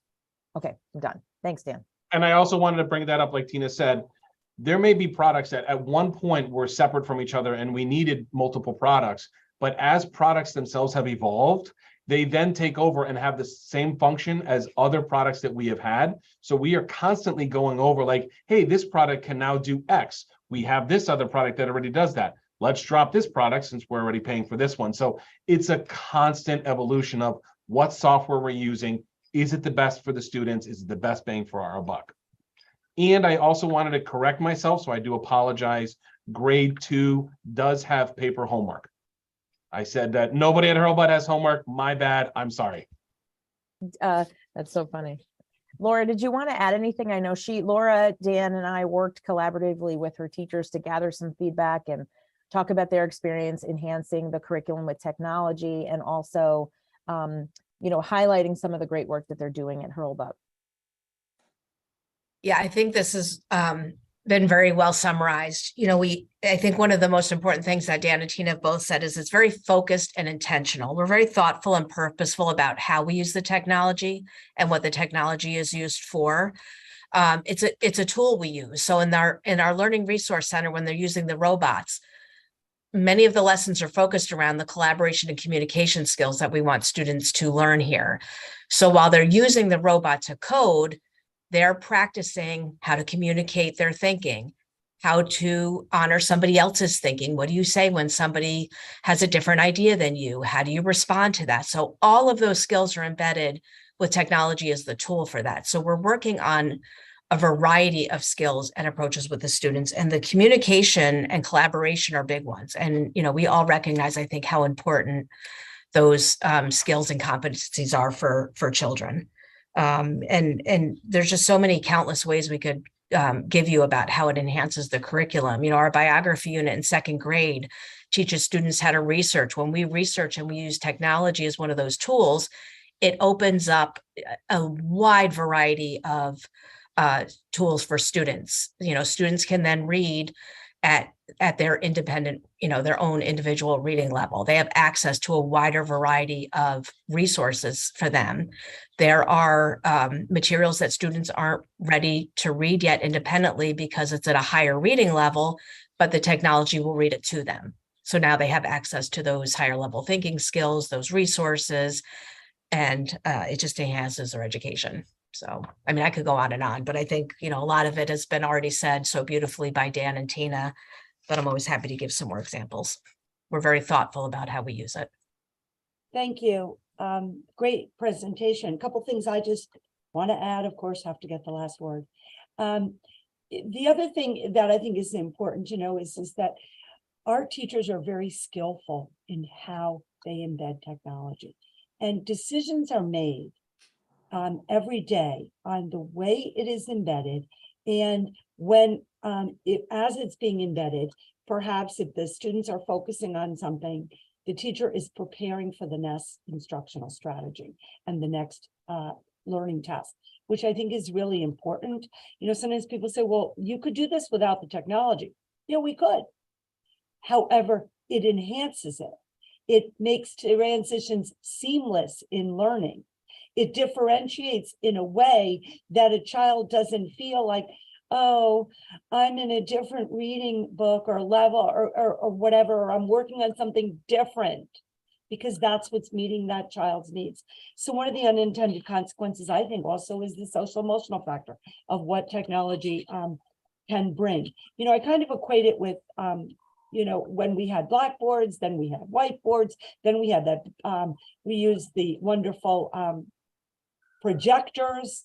Laura reminded me yesterday, the great overhead projectors, that was my time, and washing and cleaning transparency things and the cost of the bulbs. And even when we first moved to the big smartboard initiative that the PTO at Hurlbut many years ago did, and the high cost, and now fortunately the cost in the technology has come down and it is more embedded. The other thing I want to point out is in our teacher evaluation plan, domain 1, planning and preparing for learning. One of the standards specifically relate to how are you embedding technology? And so then that becomes the administrator's job as well to ensure that teachers are embedding it appropriately over the course of their day. Thank you. I also wanted to touch upon the hardware perspective and the question about the long-term planning, because that's a great question. The technology in education has made a major evolution with the dawn of the Chromebook that came out about 10 years ago. And so no longer are we bound by needing products that have to get physically installed on computers, where you have to worry about the processing power not being strong enough or the not enough memory or storage. For most cases, now again, this doesn't include specific labs like the video labs or Project Lead the Way labs, but Chromebook is a 100% cloud-based product, which means you use the processing power of your internet bandwidth in order to drive what you can use on a Chromebook, and as well as an iPad. And so the only limit we have on the usability of Chromebooks and iPads is when Google and Apple decides to tell us we will no longer support this model product. And they'll give us a few years ahead of a heads up to say, hey, the Samsung Chromebook 2 is going to reach end of life July of 2024. Well, what does that mean for us? That means that once they reach end of life or end of support, we can no longer update their operating systems. And we then have to replace the products before that, because if we cannot update operating systems, that is a major security risk, both to staff and students and our overall network. So our replacement cycle for Chromebooks and iPads is 100% based on the life cycle from the manufacturers. So we don't have to worry about having to replace a Chromebook every 18 months. We have to worry about replacing the Chromebooks when they reach end of service, which is between 4 and 6 years. And so that's why we can maximize the lifespan of the majority of our technological equipment to be 4 to 6 years instead of 18 months. Dan, can you speak a little bit about the decision for lease versus buyout? Sure. So we had been discussing it for a few years on whether we wanted to lease equipment or whether we wanted to outright purchase the equipment. I had spoken about this at the last meeting.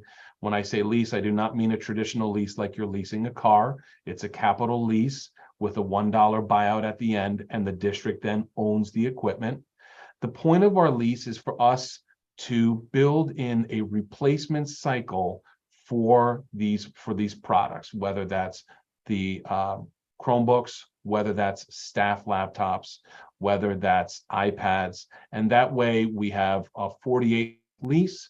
As the lease comes up, we then replace the equipment with a new lease. And it's a way to build in and bake in a nice replacement cycle so we never reach what we had reached in the beginning of the pandemic when I first started here with very, very old staff laptops. It's already kind of baked into the budget.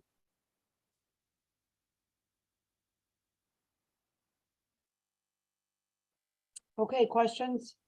I'll jump in with a question if no one else has one to start. I want to first give a compliment, which is, first of all, thank you for the quick response time on this report. It's pretty astonishing. And I also just want to say I've been lucky enough, as I said in the previous comment, to get to spend some time in Hurlbut. And I really appreciate the administration's transparency and lens into this, because I think it's an essential issue. Also, this is a side note, but it actually has to do with technology. Lisa, you showed that picture of the kid in the rocker chair.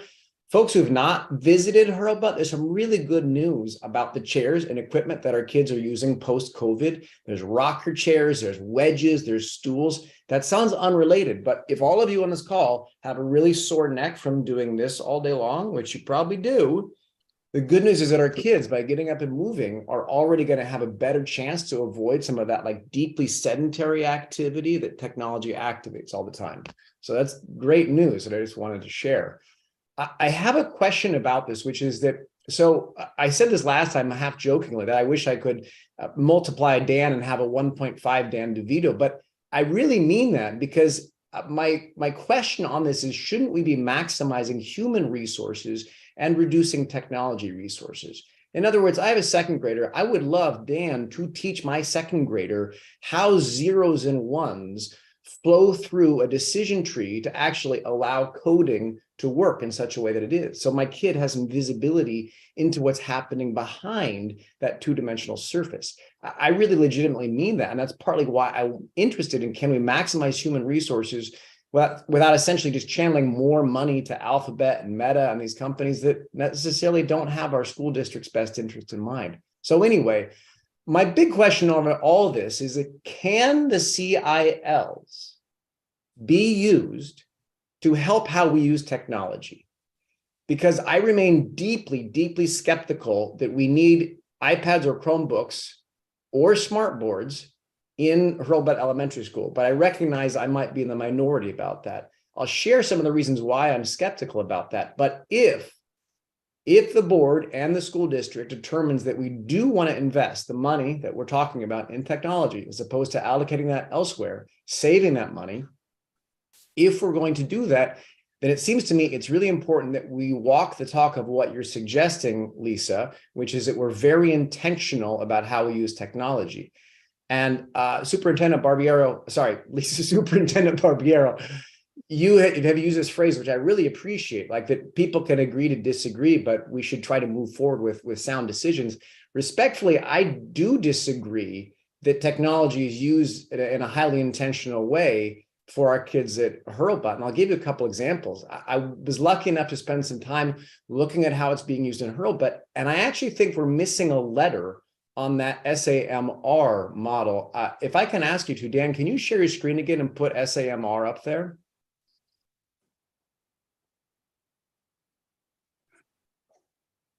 So my question is, I'll try to make it as an ION, actually. So we have this sort of escalating, almost like Maslow's hierarchy of needs, things getting better and better as they go up. But I actually think we're missing a letter. We should have a D on the bottom, and I'll try to make it an ION word. Maybe it stands for like degradation or diminution. And that would be a time in which technology doesn't just act as a substitute, but it's actually a worse solution. So we're paying more money to have a worse solution. Now, I think it's useful to ground this stuff in examples. And I want to actually share some examples at Hurlbut of these various stages. Here's a perfect one in which technology really does make a far better result. In the music class, you can show a projection, 4 pieces of a measure of music on a treble clef, 3 notes, and then the software and the smartboard can actually play the interval, bum, bum, bum, bum. And the kids can see which one. They all guess, and they run to the room, the quadrant, where that musical representation is accurate to what they just heard. Now, that's something you cannot do without technology, and you do it instantly. Remarkable.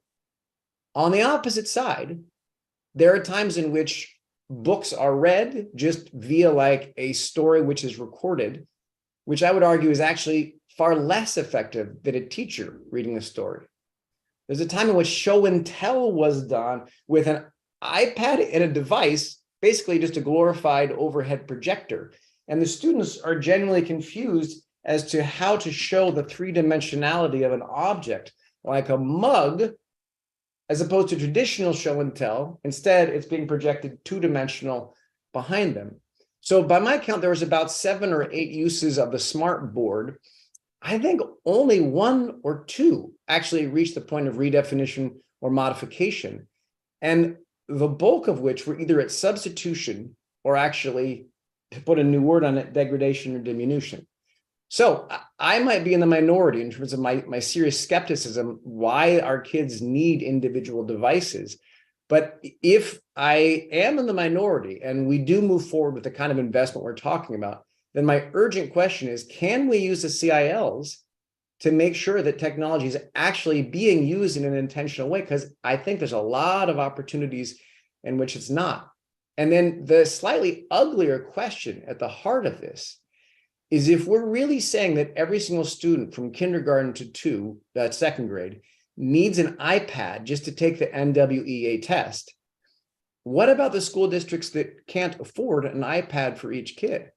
I mean, if we're really suggesting that as kindergartners, everyone needs a smart device and all the potential challenges that go with that, with attention span, with screen time, et cetera, that seems like it's a pretty severe implication for the national educational system.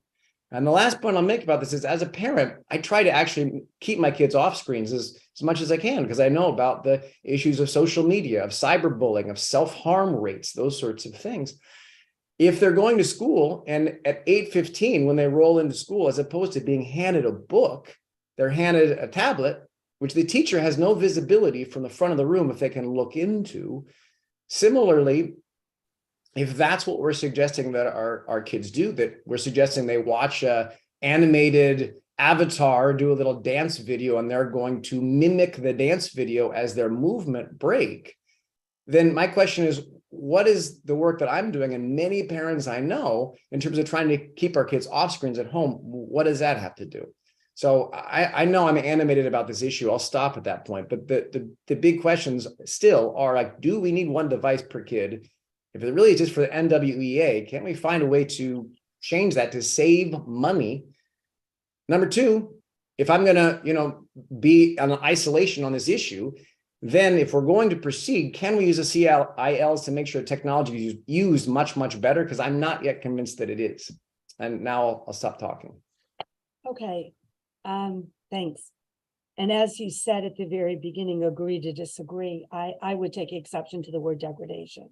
And as you referenced some specific things, again, I think the most important thing is to, first of all, of course, we're going to use the CILs, because as I just stated, teachers are evaluated, including CILs, on how they planfully integrate technology. And the context of the examples that you give, I think, are particularly important. So, and it talks to how to maximize transitions and learning.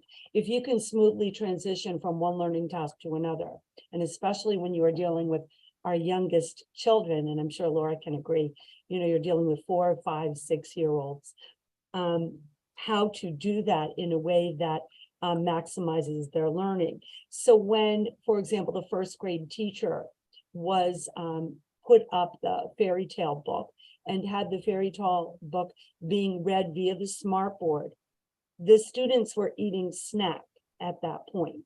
And the choice of the teacher to use that during snack was as follows.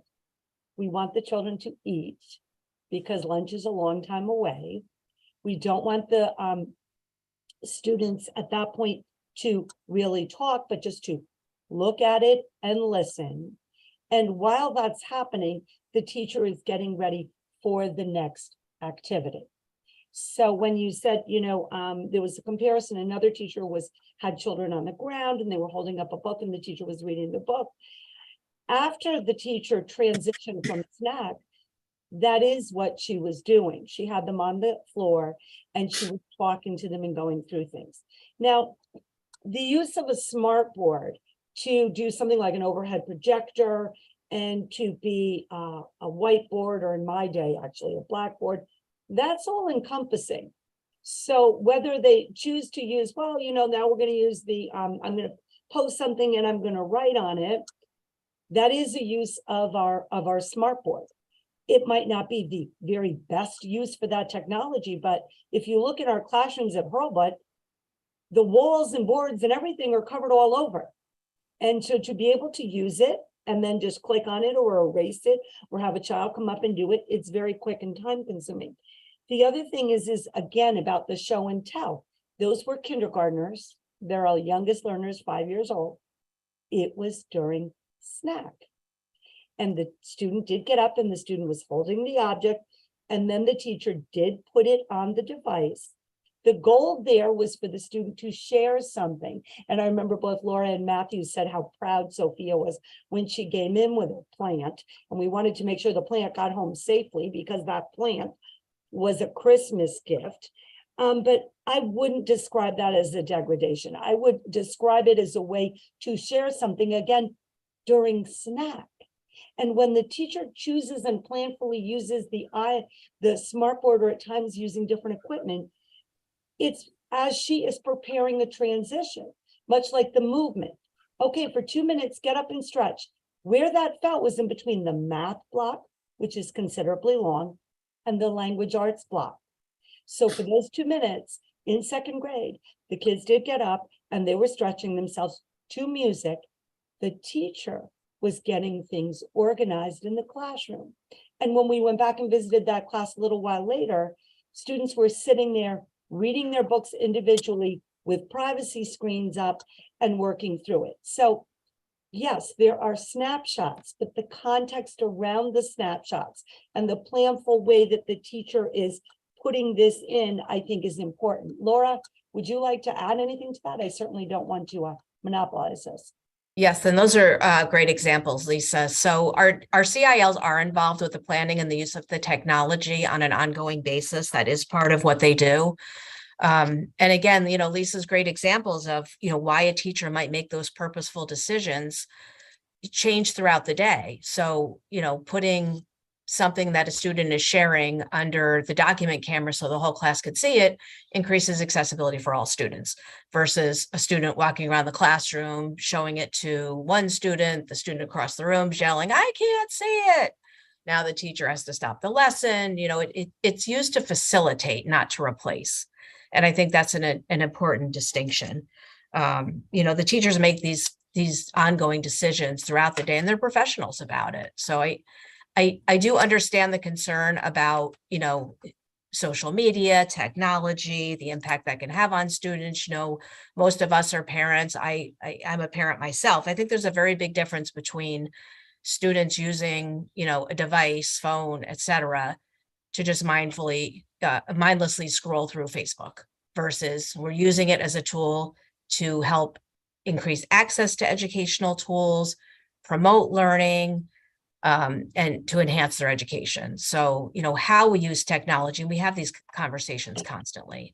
It is very specific, and I think we have to be careful that we're not looking at something in isolation, as Lisa spoke to, and not within the context of a day or a unit or, an area of study.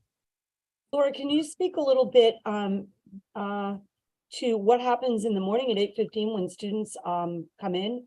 It's not automatically handing every single child a Chromebook. Can you talk about, or an iPad? Right. And again, that's, that was a moment in time. So, students, depending on their classroom and when they're coming in, our instructional day starts at 8:30, Hurlbut and WIS. Our doors open at 8:15 to start to facilitate that arrival process. And students come in anywhere from 8:15 to hopefully 8:30.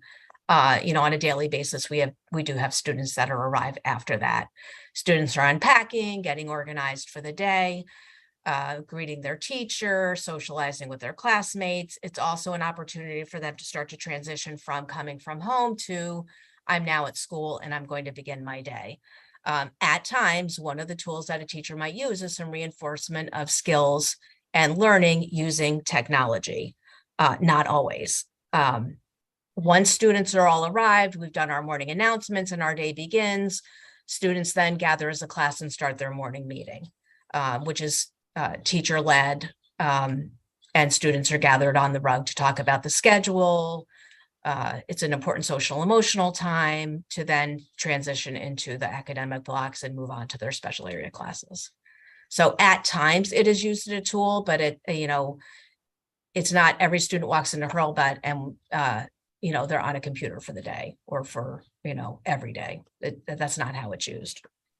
Thank you. Dan DeVito, can you just speak a little bit to the concern about, some of the dangers of social media and how we try to, across the district at age-appropriate times, help students understand how to be good digital citizens? Yes, sir. So first I want to stress that we don't tell the kids to get onto Facebook or Instagram as part of the curriculum. That's never a part of it, and that never will be a part of it. But what does happen is part of our digital citizenship blocks that go through the media specialists is how to properly use social media and how to be safe online, whether that's social media that's new or one that's existed, right? But you're always going to have new things that come out, and we need students to be able to understand how to be proper on them. Something like TikTok, right? TikTok really blew up the past couple of years, but before that, nobody knew what it was. So nobody even thought of that kind of a concept, but now students love that. So this is part of the block of digital citizenship, is to how to understand how to be safe online, the things you do, how they follow you for the rest of your life. And you can't hide behind a screen and be mean, things like that, right? So there's always a constant conversation, but I do want to stress again that social media is not part of any curriculum. Understanding how to navigate social media outside of school time will always be on it, because that's here to stay. And so we need to, as a district, prepare those students for life outside of school as best as we can. And that includes navigating social media. You actually look, social media can be used for college admission. So how do we prepare students to understand that? So that's where we get involved as a district. Can Yeah, I'm sorry. Go ahead, David. I just want to make one comment. I understand what Chad's saying. I think Chad and I are probably the unique individuals in the board that we both have second graders. Tina does well as well. Dr. Henkel does too, yeah. But not in the extraordinary district of Weston. I think that, Chad, what you might be asking the district to do is something that is really more on parenting. And I'm not, I think our job is, I think the district's use of technology is strictly for the purposes of educating, or education has educational value. And I agree with Dan. I've never seen a case. I also have a 9th grader, which I know Melissa does. And Tina as well. We should all get together. We can commiserate. But to my point, I've never seen a scenario where my child has been asked to use any electronic device issued by the district for any kind of social media purposes. And I know that you're not implying that. My job as a parent is to limit my kids' screen time and what they're doing when they walk in the door and before they leave for school again. So I know what you're saying, which is a sort of this double-edged sword. We're conditioning our kids to use screens, but in the district, we're using it for educational value. And we as parents, I'm a conservative believer in schools should be educating and parents should be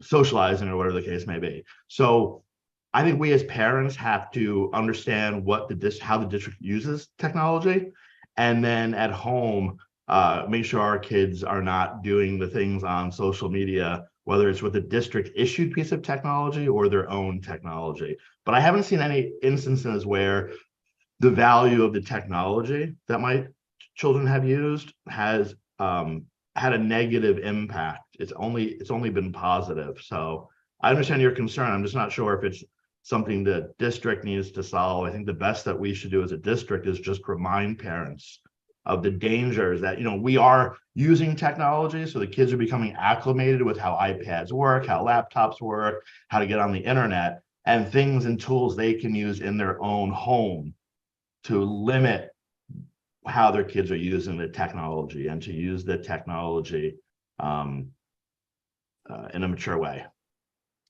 Well, maybe that bringing the conversation to a place that ultimately is not really about budget. And I apologize if it seems like it's getting too far into that whole context.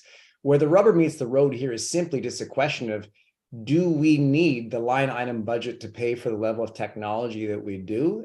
I still have some skepticism about that. I may be the only one with that skepticism. But I do want to clarify one thing, Lisa, to be clear. I want to make sure that dramatic word I was using of degradation or diminution, I am not implying that the teachers are degrading or diminishing, not at all. All I was pointing out was, like, in those moments, does the technology actually serve as a substitution, or is it a less powerful alternative?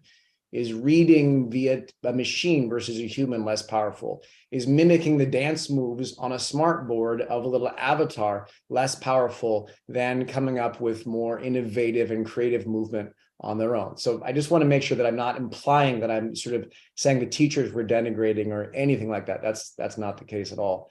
I guess I will sign off on the issue, given that, to your point, David, maybe this is a bit too far reaching. I do have those two primary questions. I still am questioning whether we need one device per student and whether we need smart boards to the amount we're funding them And then two, I guess the other is a suggestion. If we are going to proceed with the CIL program, which I think you shared a very compelling argument for, I think one of the most powerful ways to leverage them is how teachers are using technology in ways that actually moves up that SAMR level rather than staying at the bottom of it, or even, I would argue, a less powerful alternative than human-based teaching. Which is why we need to make sure that our technology is updated and accessible for all kids and all teachers at the highest level in order to support the SIL in order to do that. So it's like a catch-22, right? Because I think the word for me, from what I'm learning from everyone's perspective and my experience with technology in a district that did not have one-on-one devices before COVID, and to tell you, when we went into a crisis mode there and thinking about Laura's mention about access, not having it impeded the access and the educational learning and the environment for children. And I think we learned a lot coming out of it back into an environment where there are devices and applications, to your point, Chad, that do enhance the learning, that engage students differently in the content and instruction that have not, even at the lower grades. My kindergartner was at home during COVID and had to figure out how to navigate access, instruction on hands-on, logging in and logging off, and it was crazy. But now that we've pivoted back, I think the word is balance, intention and purpose, and ensuring that what I mentioned before was, to your point about the decline, there's a lot of Hattie's work around, you can implement a strategy, but there is a point of no return where it starts to decline if you overuse it, for example. And so making sure that, number one, the applications are truly high quality applications and also aligned to the curriculum is number one. But number two, if we didn't have access to these devices, how would it change the learning design for the children? Right. Because I even know in Tracy's with students in special education, we use technology for them to even access and respond to, especially at the lower grades, respond to specific tasks that the technology enhances their ability to respond and engage in the grade level work. By taking some of this away or making sure it's not up to speed with its capability in order to access these devices, I think it would do exactly what you're saying. I think it would actually change the learning experience and actually go backwards, which is something I know we don't want to do, right? We want to be an innovative, future-ready school district. We don't want to go backwards. That would be Can I just go on from there, Tina or Dan? As you look around and you interact with your counterparts in our DERG, is our teaching of technology, or when we institute it into the classroom, similar to what other schools in the area are doing?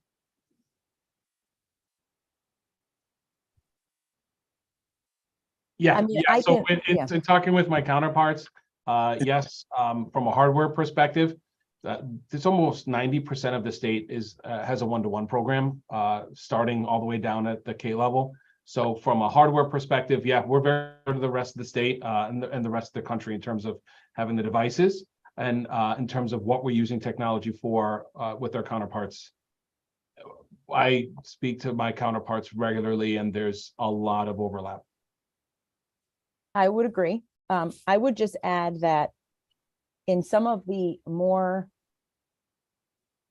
federally funded districts where I came from, we were engaged in the Verizon Innovative Schools grant, which I was the district leader for. And I can tell you that that program is still going. We are not engaged in a program like that, nor do I think that we would qualify for a program like that, unfortunately. But they're even building VR labs in the schools. So if we ever want to get to a point off of this and start talking about innovation and what does the schools look like in 10 years, it's going to totally, the conversation is going to go into a whole different direction if we really wanted to start going down that road. Well, I think that's I'll something take Peter. that as, I'll take that as an invitation to. Yeah, and this that's a is meant to be topic. snarky, but I'm a number 2 pencil and pad guy too, so we've been through it all. You know, I think the sooner we inculcate children in the power of computation, and I thought Chad actually made a really interesting point about how does it actually work.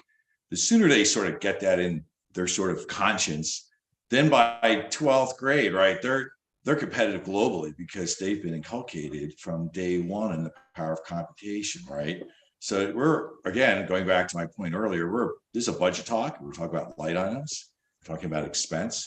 And I think this is a good investment. In fact, the superintendent had alluded to my other asks and my questions. I think we should double down across the district on computation, right? So that's why I put my 2 new asks, drones and using the green team to do electricity usage, and like how we do LED lighting, but let's see what electricity we saved. I mean, imagine kindergartens, they don't even have to understand it. Their little tablet, and they go, on our classroom, the light bulb does this, right? And we saved a few cents, or we had more bright light. Imagine where they would go in their portrait of a graduate, right? I knew as a kindergartner that we had to save energy. Here I am, 12 years later, doing all this incredible work in the school district that was ahead in, as Tina said, ahead in innovation. Maybe I do a VR goggle simulation of lighting. I don't know, but again, I'm an anti-Luddite, so I'm full in on this light item, and I actually would expand to 2 and add 2 light items that I had proposed in my Q&A. But you're right, the EOC is going to have to consider this. I'd rather get ahead of the curve than catch up. That's a great segue. Lisa, do you want me to talk about the green team at Hurlbut and about the lights? Lisa, you're muted. I don't know if we're done right now with technology, Laura. I think that I just want to make sure that, are we done with that topic? Would it be helpful to have the other 3 principals speak a little bit about technology use in their schools? I'm not sure, or if you want to move on to sustainability. Well, since I'm sort of driving this conversation, I mean, I'm happy to bow out at this point. I suppose, like Peter, to your point, and also to what you've been saying, Dr. Henkel, I am all for the idea of helping our kids understand technology in the guts of things. And to your point, I would even be behind what you're suggesting, Peter, is a more robust investment in technology if that's about kids understanding how these things actually work. So maybe it comes down to the devil's of the details of just making sure that it really is as intentional as we're claiming. And I think we could probably, if we're going to justify this expense, could take a closer look at how technology gets used, not just in this this document and manifesto, but actually real world. Is it to mimic dance moves on a screen, or to listen to a story played on the screen, or is it more robust? So thank you for all the help and clarification on this. I really appreciate it. Okay, should we go on to sustainability? Is that? Yeah, can we do that, please? Talk about that? Yeah. Dan, can you put up the screen, please? The document?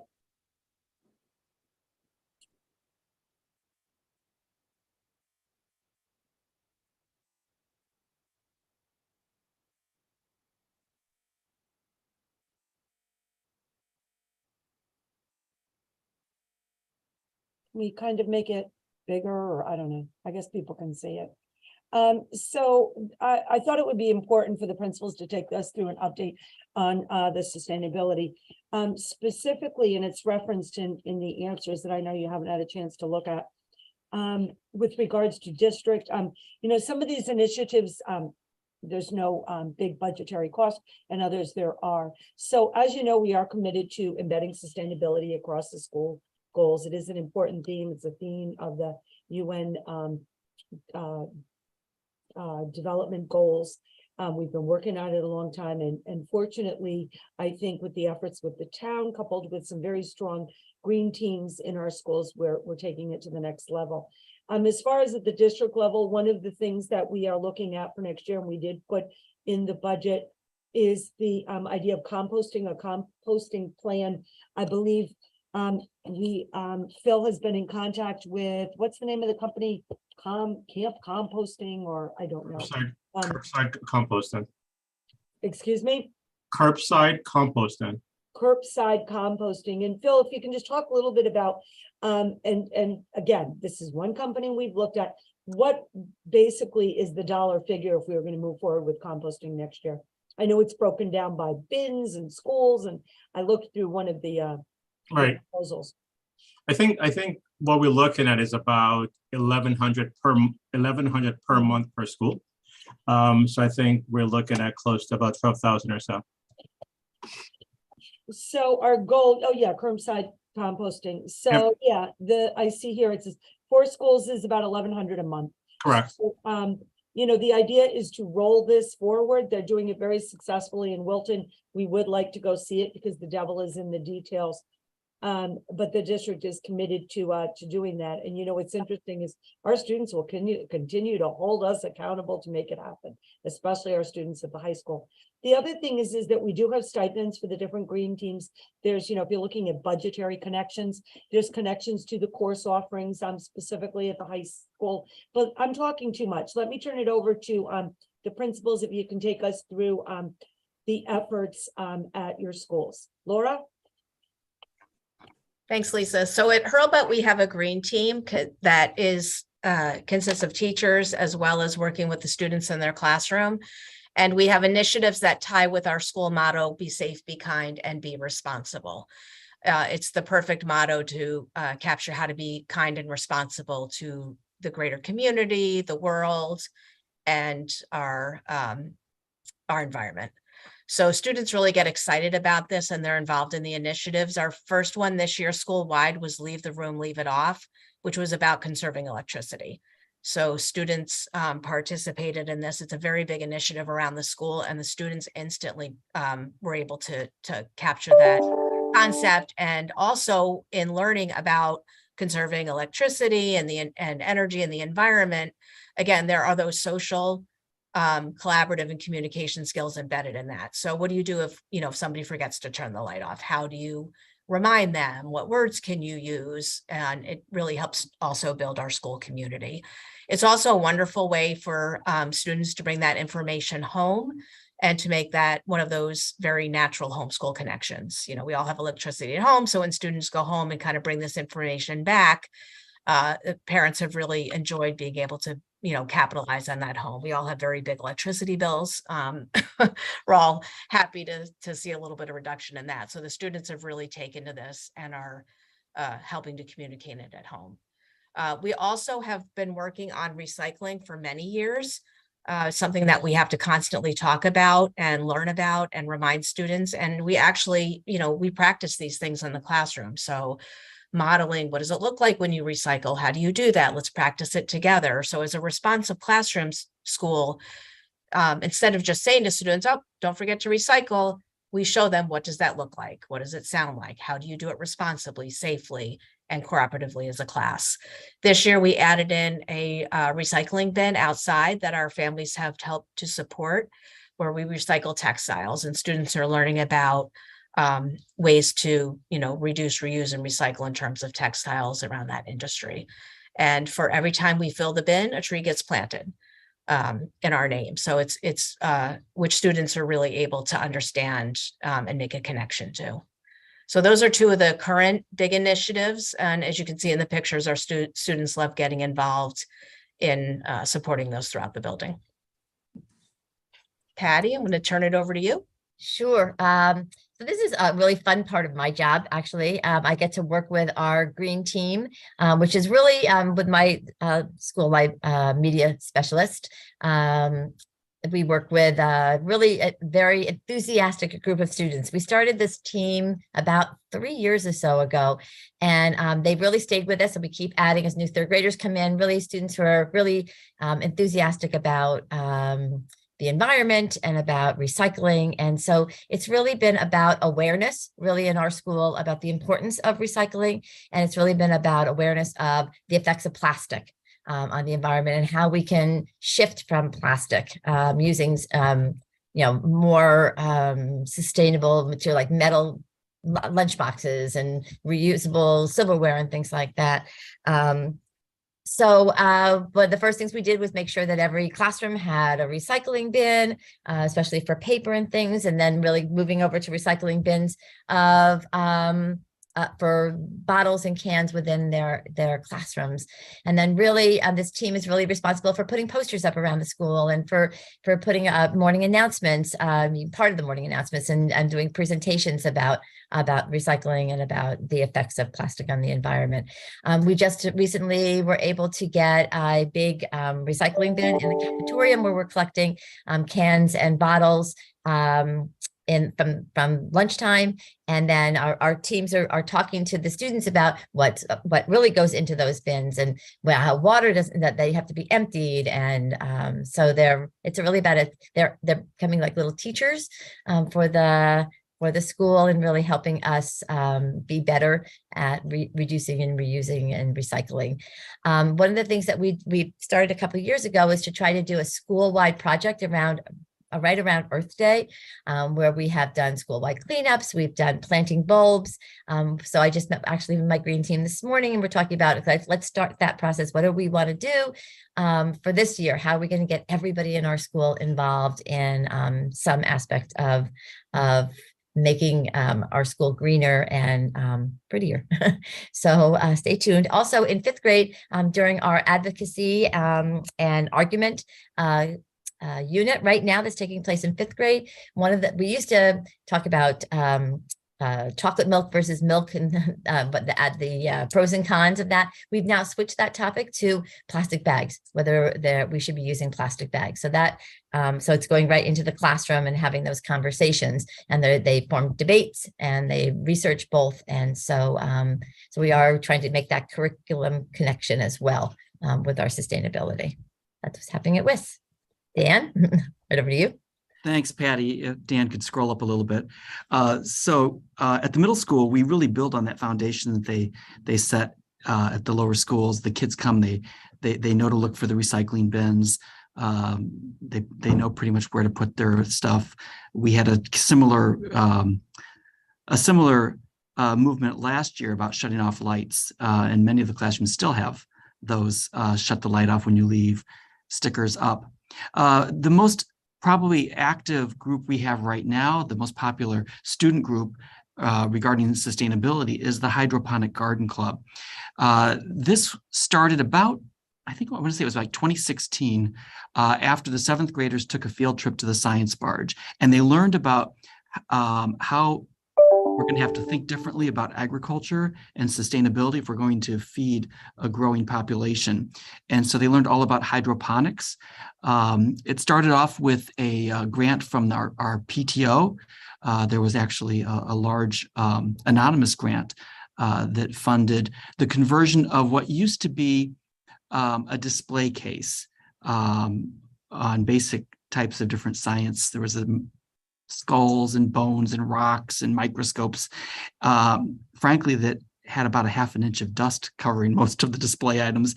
And they completely renovated it, designed it, and it has been producing lettuce, herbs, and so forth. And probably the most interesting part of this, though, is it's actually hands-on science. The students constantly have to figure out if there's an imbalance in the temperature or in the pH of the water. This week's challenge was they've noticed some algae growing, which is causing some problems with the growth. So they are constantly monitoring and problem solving. And it's great to see them collecting the data and working with the advisor for that club. So I guess the budgetary impact for this club mostly comes in terms of the advisor supporting the club advisors that we have in our school. We also have a very active student government association that takes on, as part of its role, community service. Sometimes that's collecting clothing to be recycled and reused, and other times it's beautification. One of their big impacts this year was, actually for several years now, was the pollinator garden in one of our courtyards. And then just recently, we've converted the courtyard across from it into sort of a bird sanctuary. And while you don't see much in these pictures because they were taken this month, that tree, if you look closely, is full of juncos, which is a winter bird common here in Connecticut. So in addition to our co-curricular activities, there are lots of sustainability aspects of our core curricular classes as well as our academic workshop. In sixth grade, you may have heard us talk in the past about the Guardians of the Water Galaxy project. That is now Guardians of the Earth this year. It's an interdisciplinary project. It's involved all of the sixth grade academic teachers with support from our curriculum instructional leaders, and students are researching a real world environmental issue to which they propose solutions. In addition to that, there's a big focus in seventh grade, both in social studies, where the United Nations Sustainable Development Goals really are a focal point of the curriculum. And in our seventh grade science academic workshop, the students focus really on the impact of carbon dioxide in the atmosphere, how that changes the pH levels and leads to ocean acidification, and what the impact of that is on wildlife. So, the sustainability efforts are alive and well at the middle school, and I'm very proud of what our students and staff do together around this topic. And with that, I'll turn it over to Megan to talk about the high school.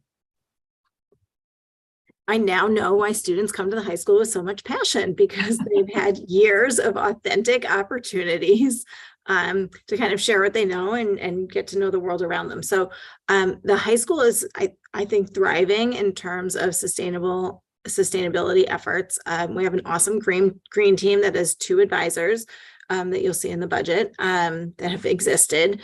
They've done some invasive plant removal. So in the back behind the science wing back there, there's some barberry and other plants like that that can be incredibly invasive. I know that area conservation and land trusts are also fighting with some of those plants as well. They do a tree plenish, which last year, not only did they sell the trees, but then members of our green team also went and planted the trees throughout the community, which I think is so amazing from a community service effort and a sustainability effort. I met with students recently from the green team. They want to create a swap shop, which would mean that we know that our students, well, one, they grow, which I've noticed with my own children. So they quickly grow out of clothes, and some of those can be gently used. So the students have a great idea to create a swap shop. So kids would bring their gently used clothes, and then kids can come and go shopping. So we've talked about some logistics where a shop like that might exist. Where do we store the clothing?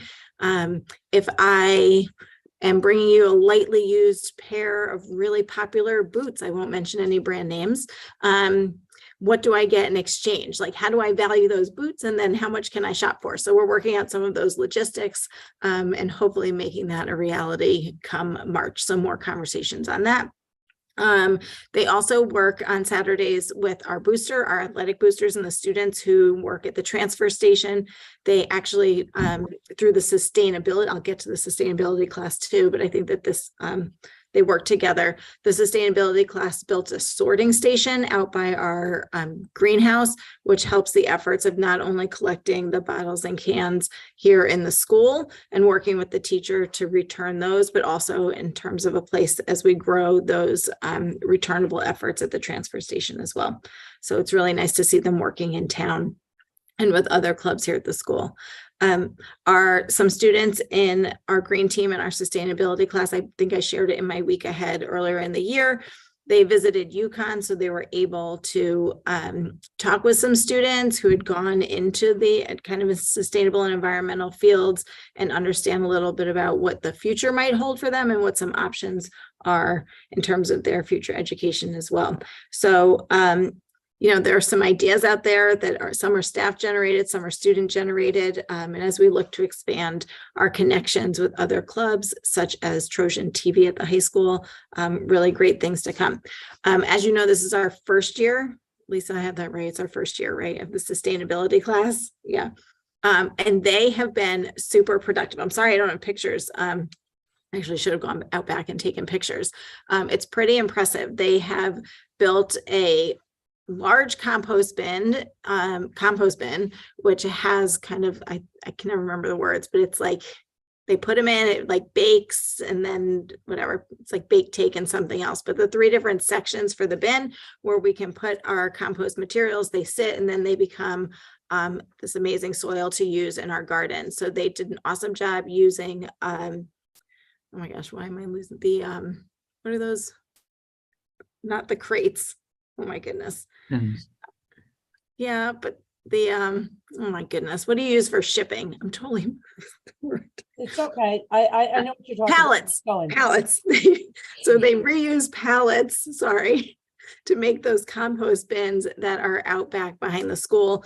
They also built more of like a potting and sorting station, as I said, for the bottles, but that can also be used for potting as they are preparing the garden. They've cleaned up the garden area as well. So they weeded it in the fall. So we're well prepared for the spring. And they're also building a garden shed. And so to do all of that, they've also talk about authentic learning. They've had to work with the adults on campus to determine the right positioning, the right size, and just the planning and all that goes into building something like that.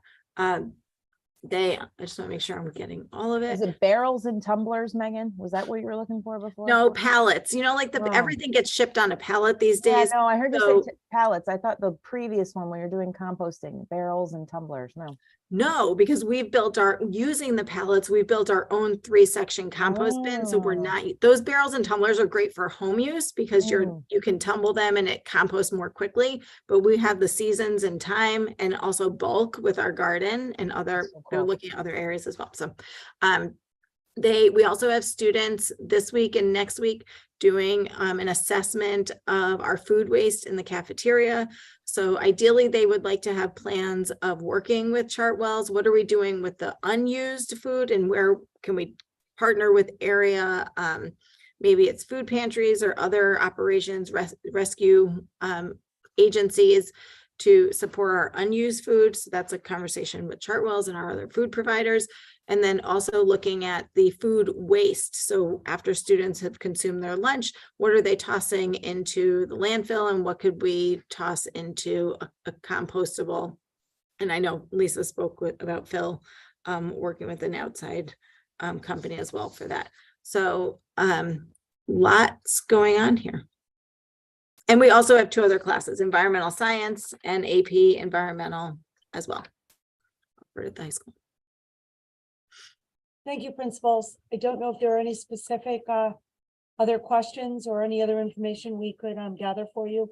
Melissa, I know this was is a special area. Both you and Steve actually went to something in Westport, I believe, with one of our teachers, Mike Aikenhead. Does this answer your question? Would you like anything else? Yeah, I think this is very helpful. And it's great to see the efforts of our students across all our grades and our staff as well. So I'm very encouraged. My question is more structural, I guess. I think these are all great initiatives that all the schools are doing. And I think I understand the way that historically we have approached sustainability. I just question whether now might be the opportunity to create a sustainability line item in the budget for 2 reasons. One, I think it kind of centralizes all of this great work that we're doing in one place, right? I think it's also helpful to all of these green teams and all of these different buildings to know that there is a budget and they can work among themselves to use those funds, disperse those funds as necessary, with obviously the approval of the finance committee and the facilities director. But I also think it's an opportunity to track expenses in sustainability initiatives and see where, if it's one line item, we can see, we can obviously list specific expenditures underneath that line item, and we can see where things transition from an expense to a cost neutral initiative, or perhaps even savings down the road. And that's where I think there's real growth for sustainability initiatives. And I appreciate, and I was just thinking about and talking with some of the green team folks about some of these initiatives. I do have your $11,000 number for composting. I think there's also, and there's, do we need it in all 4 buildings? Are there ways to transition and move composting to the high school, have it centralized? There's discussions there. So 11,000 may not be the final number, but I agree that it would be the ceiling. It may not be the floor. There's opportunity there to think about how we want to structure that in the schools. I think there's also opportunities for future plantings, things like that. There's gardens and green spaces that would need some funding. There's some curricular opportunities with respect to books and materials. And I think it's just confusing and administratively inefficient when you've got you've got people that want to do these projects and they're going to different departments and seeking approvals and double checking here and there. A sustainability line item, I think, would be the most efficient way to approach some of these endeavors. And I think, if you're looking to start on the composting, a figure like $15,000 or $20,000, I think would be a great start, would cover composting and some other of these initiatives with respect to gardens, green spaces, curricular endeavors, things that Patty mentioned regarding the cafeteria, reusable materials instead of all the plastics and the throwaways. Just some ideas. And if I can just go on from there. As Lisa said, Melissa and I went to a session at the high school in Westport where there were individuals from, I guess, virtually every school system, starting in Greenwich and going up to Bridgeport on this topic. It's clear that we have an individual in the school system who is considered probably the leader in terms of knowledge and in this area. And I mean, everyone in the room seemed to defer to him, Melissa, when we were talking about it, and defer to him in a manner that what we're doing in Weston is, I wouldn't say it's on the cutting edge, because I'm not sure anyone's doing anything on the cutting edge, but looking to Mike as a person who could put us in that position. And so, I think, first of all, over and above, this is important in general. I mean, just in my view, it's important in general. And we have an individual that can institute this, who's recognized as someone who's, who is just very, very, very engaged and has a great reputation. Yeah, I mean, I think, Steve, I got emails, I'm sure you did as well after that meeting. I mean, I do think Weston is a leader in this area in terms of our surrounding districts. We are doing things that other districts aren't doing, and we should be really proud of that and keep the ball rolling here. And sustainability to me is a no-brainer. I mean, these are initiatives that will ultimately save the district money. Yeah, and I could tell from looking around the room and how they responded, the fact that there were 3 people there from Weston, Melissa, myself, and Mike. I mean, that was, that spoke volumes as to how people look at Weston as a town. A clarifying question: are we establishing a fund for Green Initiative, and are we going to be focusing on specific things for each year? I know. I just want to just to confirm what direction we're headed. What I would propose, not to jump in, is that you and I talk, Phil, about the best way that we can figure this out within the budget. We have, for example, a theater program. I don't think it's really aligned, Melissa. I think it might have to be looked at a little bit differently, or we need to know specifically where it is, because, you talk about, and I agree, you talk about, okay, the composting, we can certainly put that in, but it would be helpful to know, like, okay, where is the composting? Then you have clearly instructional supplies, textbooks that pertain to courses. However, what's going on with the initiatives that go beyond that in the green team? What is the, what cost do we have for them to be able to do the different projects? And what is the revenue? Because they talk about bringing in revenue as well. And so Phil and I, how about Phil and I talk about this, and we can I think that's a great idea. And I'm glad you mentioned the revenue part, because I don't want to leave that out as well. I mean, the high school course and some of the projects that they can do when I talk about ways to save money. I mean, Peter alluded to it earlier in terms of, these brilliant kids are putting together projects that have the opportunity to save the district money. Electricity, just one of the many topics that these high school kids are pursuing in the class. So, that's kind of where I'm coming from when I'm thinking we want to see that good work. I don't want that to go unrecognized and unnoticed. Yeah. Yeah, and by revenue, it's not like revenue to offset the budget. It's revenue so that they can spend it, as it states in the presentation of the high school, Right. on their initiatives. Right. But I do think, like you say, oftentimes what gets measured gets done, right? And so to Exactly. keep that in mind, and we also want to continue our partnership with the town, because as you know, I did promise the teacher when he came here, this big sustainability guru, that he'd get a charging station, and we don't have one yet. So I see it in the capital budget. any help in that, direction would be appreciated and supported. Thank you. Yep, absolutely. Thanks, everyone. That was a great presentation. I just want to Oh, build go on ahead. Melissa's ask. So I had put in a couple asks, and I guess it rests with the superintendent, Phil. And I think the idea of a line item where we spell all this out. How does this get incorporated so we have visibility to these and can judge them on their merits? Is that for the process of the next couple of weeks? Does that get implemented and we can decide whether these are worthy of consideration for a budget? Well, I mean, what, Phil, you can jump in. What I would say right now, Peter, is we do have the cost for the composting put in.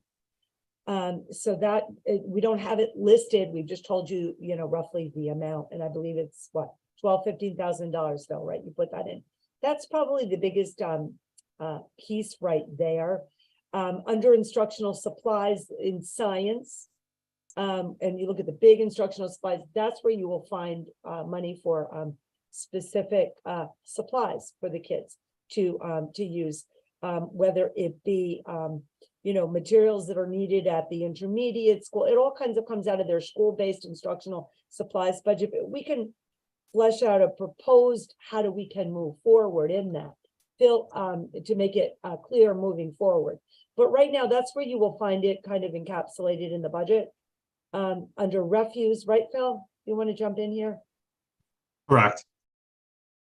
I think we just need more clarity in terms of what we're trying to do, because I think there's two sides. We have the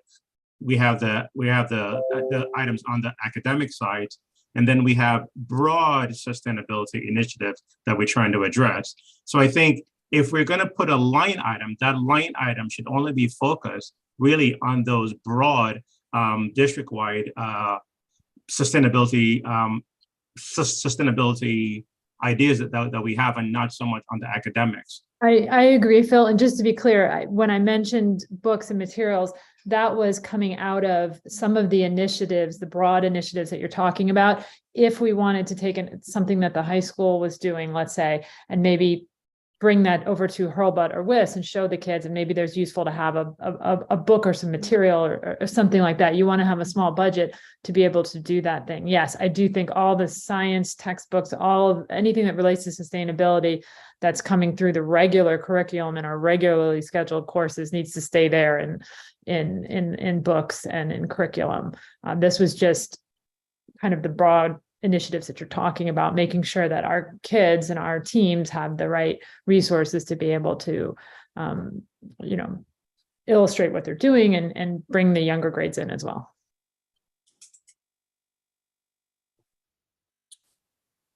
Lisa, are there other topics you want to discuss this morning? Someone asked about the middle school workshop program. We could briefly go through that. If you wish, again, I would put it out to you. That might be worthwhile. Otherwise, you can look at all of the materials on your own. I mean, why don't we take advantage of Mr. Doak being here and kind of go through the the academic workshop team, because I believe there were some questions, and we had them as well, as, you know, the academic workshop and the teaming and the staffing at the middle school and how critical it is. And what this talk about, like being accountable, what the new, this is our first year of academic workshop. So it might be worth talking a little bit about that. Lisa, Dan DeVito, could you pull up that document? Thank you. This is a great opportunity for me to share some of our initial feedback from this new model. We're just finishing our first semester with our academic workshop model. So I started with just a general description. Those of you who were a part of the board last year will remember the long conversations we had. I was reporting to the curriculum committee on a monthly basis for the first half of last year as we put this together. So what it is basically quickly is an every other day class by quarter. So over the course of the year, students get an extra time with their English, math, social studies, and science teachers. Over the summer, the teachers work with their curriculum instructional leaders to develop the content of the course based around some key content standards associated with that grade level. And these were frequently areas that the teachers and the CILs felt didn't get really a significant amount of time in the grade level course. Sometimes they even looked at test scores. For example, math, when they looked at areas such as statistics, they decided that needed to be something that was a focus of these workshop classes based on some of that data. We also made the determination that this workshop class would not be receiving a traditional letter grade like the other classes at the middle school, but that it would be, that feedback would be reported out based on the student's performance towards meeting those standards. So what I've done here is I've outlined by grade the different core content areas and the essential questions or the themes that students work on during that workshop time. And again, most of these are hands-on activities, and we've noticed that they've been very popular with students as well. So I'm not going to go through and read each one. I think you can do that for yourself, unless you have specific questions. But again, the content is here. The standards-based grading is outlined as well. And I think one of the key aspects of this workshop is kind of the unexpected or unintended consequence that's been very positive towards really helping students develop connections, not only with their classmates, but also with their teachers. And if you go down to the very end, I think is where I put some student feedback, some samples. Each of our grade level counselors pulled together a focus group over the course of the last couple of weeks, and they were able to actually get some student feedback. So there's some quotes in there from some of the different students. And another, I think, important aspect of workshop is we were also sensitive to some concerns from students and parents, as well as teachers, about this new model.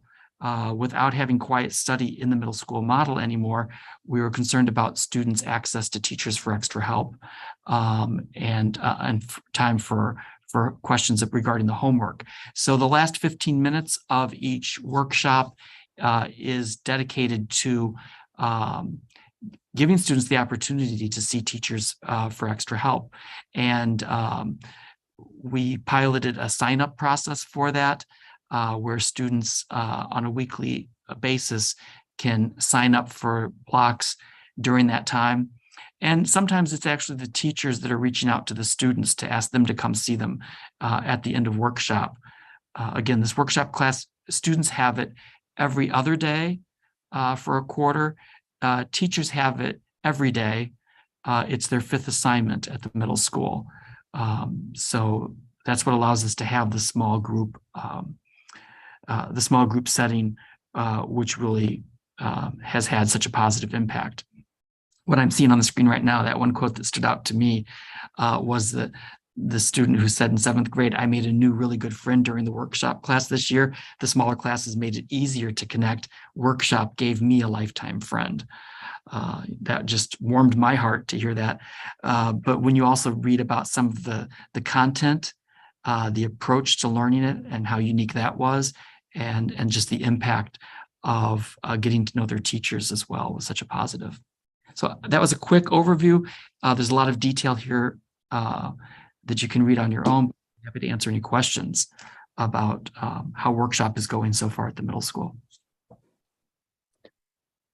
I don't have a question right off the bat, Dan, because I'm going to want to read this entire document. This was my initial question, to start the ball rolling on this. And I love what you've prepared. I really am enjoying reading the comments from the kids. I think it dovetails really nicely with what the conversation we were having maybe a week or two ago with Lisa regarding the enrollment and, looking at and examining why, some kids would leave Weston and go to another school, and a private school perhaps. And, when you see a program like this, that allows them to do something outside of the structure of the classroom, to work in a smaller group, to have more time with their teacher, to also have the 15 minutes at the end and get extra help as necessary. I think those are all ways that build connections, which I think is really important in these middle grades. And I'm glad for this color, because what I really wanted to make sure we were doing is that when you have these expenditures, last budget year in terms of staffing, because to do this teaming model requires that the teams are even and that you have the right number of teachers for the right, for each grade, so that the kids are not having to split teachers among 6th grade and 8th grade and that sort of thing. So it is an investment. And you've spoken in the past about the values of the teaming model. So it's nice to see this and to be able to measure the outcome of it and the success of it, and to know that, staffing in the middle school to support a teaming model makes a difference. So I'm encouraged. Thank you. Thank you very much. Melissa, dovetailing a little bit on what you said, just pointing out that our whole conversation about feedback and qualitative data for the CIL program, just noticing that a couple people have already flagged how useful this is. So I think it's a great model for trying to name, which we're always trying to do, if a program is successful and useful, and just flagging how great it is to see that commentary. And what a good reminder about the CIL program as well. Yes, one of the things I enjoy most, quite frankly, and I know all of our administrators have been trained in it again as part of their programs, is you take all the qualitative data and you code it by themes, and then you can kind of almost make some quantitative hypotheses based on that qualitative data. What exactly is being said about it? What are the themes? To me, these kinds of statements, whether they be from students, parents, staff, are so powerful, because you really get a sense of, how they feel about it and how engaged they are about it. This program is probably one of the, when I go to the middle school, I know immediately when I walk in if it's workshop, not just because of the number of kids, but I've never seen such excitement, for example, in 8th grade math as I have in that workshop class. It's just a joy to watch. I have a quick question, Dr. Doe. In the budget, and I'm slightly remiss here, are you looking for sustaining the same funding level? Yes. Or are you looking to increase the funding level? For us, for the core academics, it's flat. It's a flat staffing level. Exactly, we're looking to replicate next year what we have this year. I don't want to be an advocate for spending a lot more money, but if it's as presented really successful, and clearly I think across the board everyone gets excited about this, not to put you totally on the spot, like why wouldn't you ask for more? Like why wouldn't you ask for like half of more things? I mean, I'm a science guy, right? So I'm like, let's everyone do workshops 365, right? Well, this really fits our needs. It really does. We've played around with the schedule at the middle school in my 8 years here. We could always use more intervention for kids. We could always use, smaller class sizes across the board. But we think what we have meets the needs of our students. There was the question, and I think this helps respond to it. with the smaller enrollment coming up in 6th grade for next year, the projected enrollment, why didn't we go to 7 sections? Why did we maintain the 8 sections? Much of the reason for maintaining 8 sections is based on the ability to continue this model. Without that 8th section, we would not be able to continue this model. I'm a proponent of continuing the model for a 6th Yeah. grader next year. Excellent. Thank you. Thank you. Any other questions about academic workshop? If you're okay with this, Steve and fellow board members, I'd like to just open up real quickly the answers to the questions. I'm not going to go through them, just to kind of show you how it's been set up, and then maybe we can end this session. So this is the document. Go to the next slide, please. Yep, thank you. Thank you to my executive assistant, Ms. Saketa, who actually organized it kind of by different themes. Next, please. Probably the biggest thing here is this was one of the questions that Bernadette, and again, the reason why Bernadette is not here, Ms. Kingsley, is because she is currently teaching biology at a interdistrict magnet school in Bridgeport. So she couldn't leave her kids. One of the questions she asked was, you know, can we look at the goals and then we can kind of look at what the cost is for each goal? This is sort of my attempt in that, and you can't read it through now, but I just want to explain that. Basically, what I did was I went through the budget, you know, we did as a team, and pulled together things. I didn't really get into a lot of the questions specific FTEs, because frankly, it started getting too into the weeds. But this is sort of like if you were to say, these are the goals and how, what is it, you know, when we're talking about improving math, what's the funds behind that goal, right? And so that's my attempt. And I did it for each of the goals. Keep going, please. Scroll down, thank you, keep going. We did that when we did science. We took a look at art and music, that was the goal. You know, with an inclusive climate, it's a little bit different. It encompasses a lot of different things, you know, things that might be kind of, you might say, wow, that's really climate. Yes, it is. It refers to anything from co-curricular programs and stipends to the transportation for it, to you know, the dues and fees that we pay for, because why? So our kids can participate in things, to the police and fire when we have to have different events at night. What is the cost? Keep scrolling, please. To graduation, moving up, all of that. And then also when you look at honoring, you know, an individual in the climate in the school, it's all of those programs, the ELL, the special education, you're scrolling too fast. Can you go down a little? Thank you.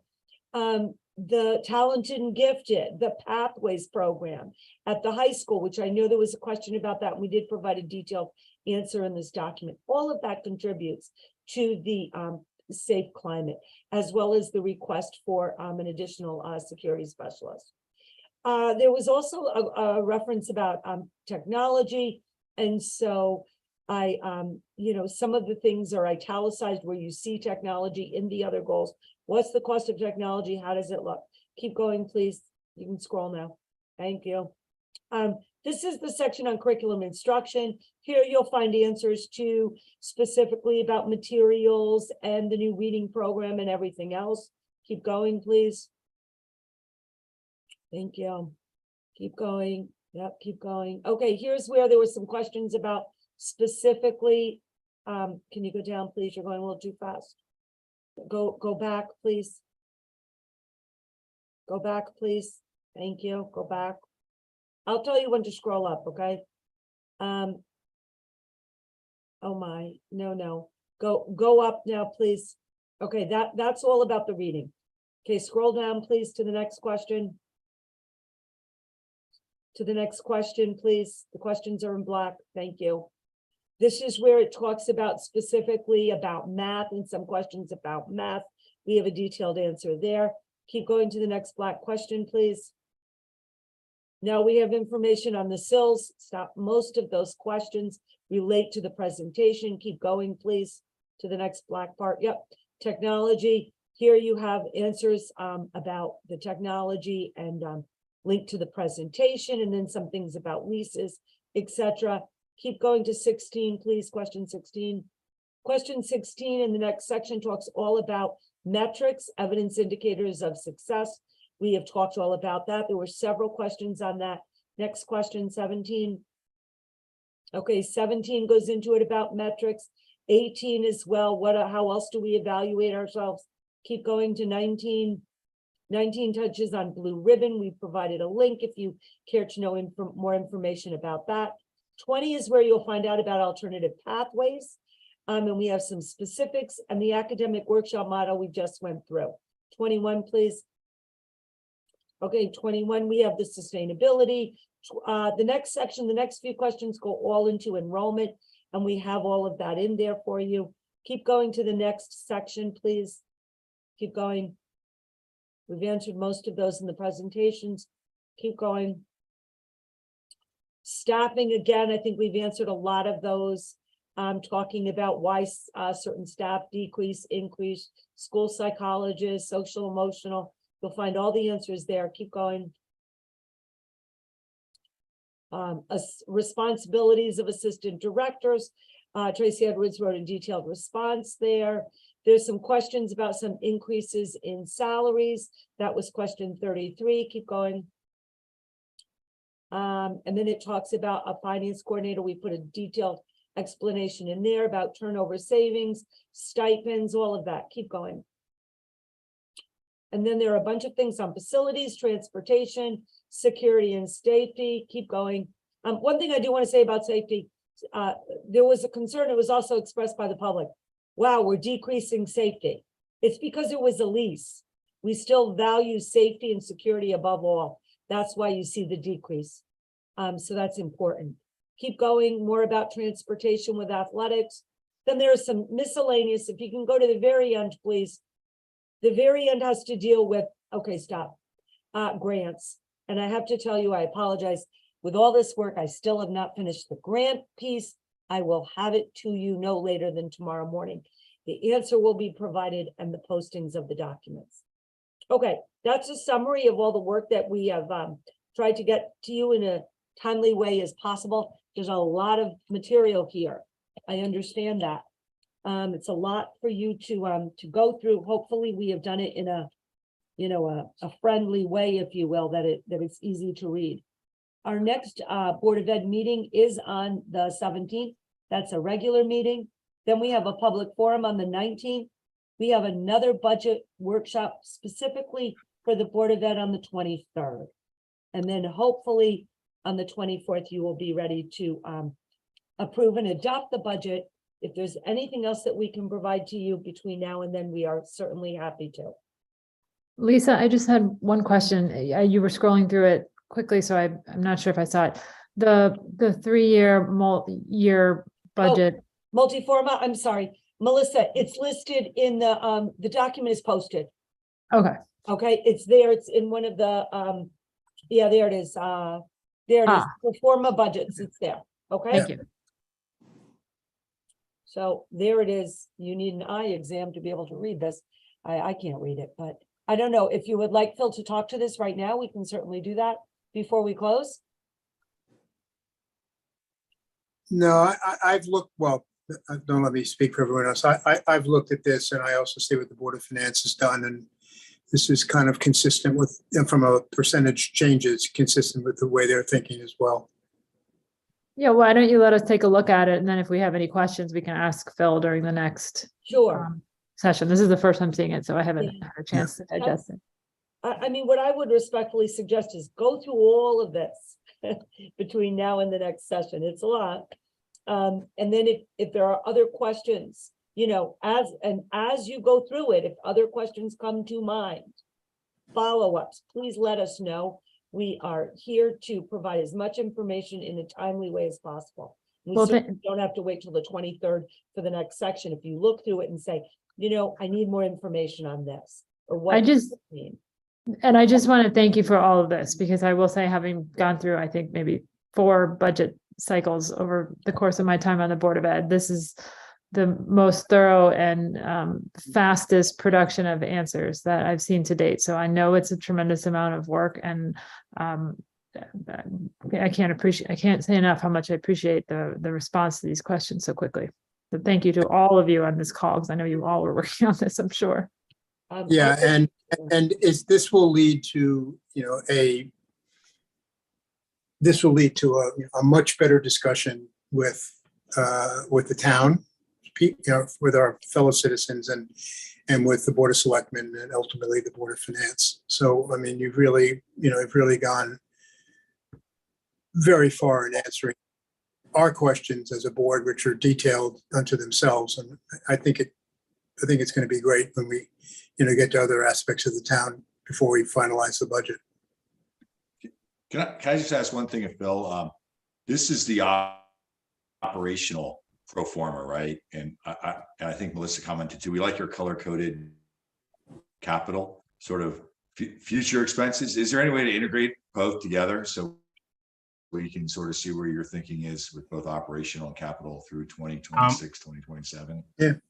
We do have a 3-year look ahead for the capital, which is included on the capital budget. I think just so that we're not, because again, just going back to our discussion in terms of what capital is and what its relationship is to the operating budget, I think we should keep them separate. But we do have in the current budget book a 3-year look for capital. There also is in these. Okay, we're gonna keep them separate. All right. There Please. also is a document about budget drivers that you might feel helpful. That's in there that it was not in the budget, but it's like a chart. For those of you that like charts, I would draw your attention to look at that. Thank you, Phil, for creating that. I have to thank the administrative team. I'm a little bit relentless and driven when it comes to getting you the answers that you want in a timely way. Dan is smiling.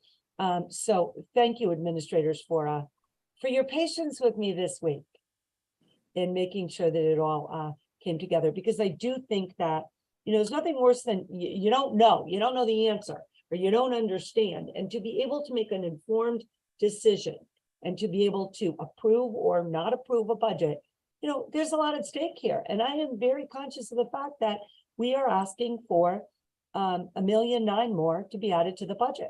I don't take that responsibility lightly. And we will do whatever we can, working with you to work on this budget. So thank you.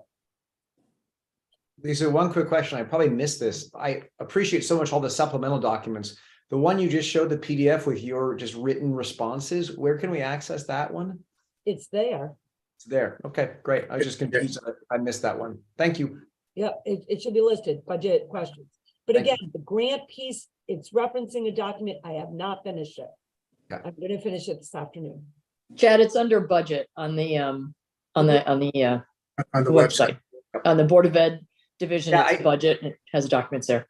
I saw those icons. I got confused for a second which one was which. My mistake. Thank you.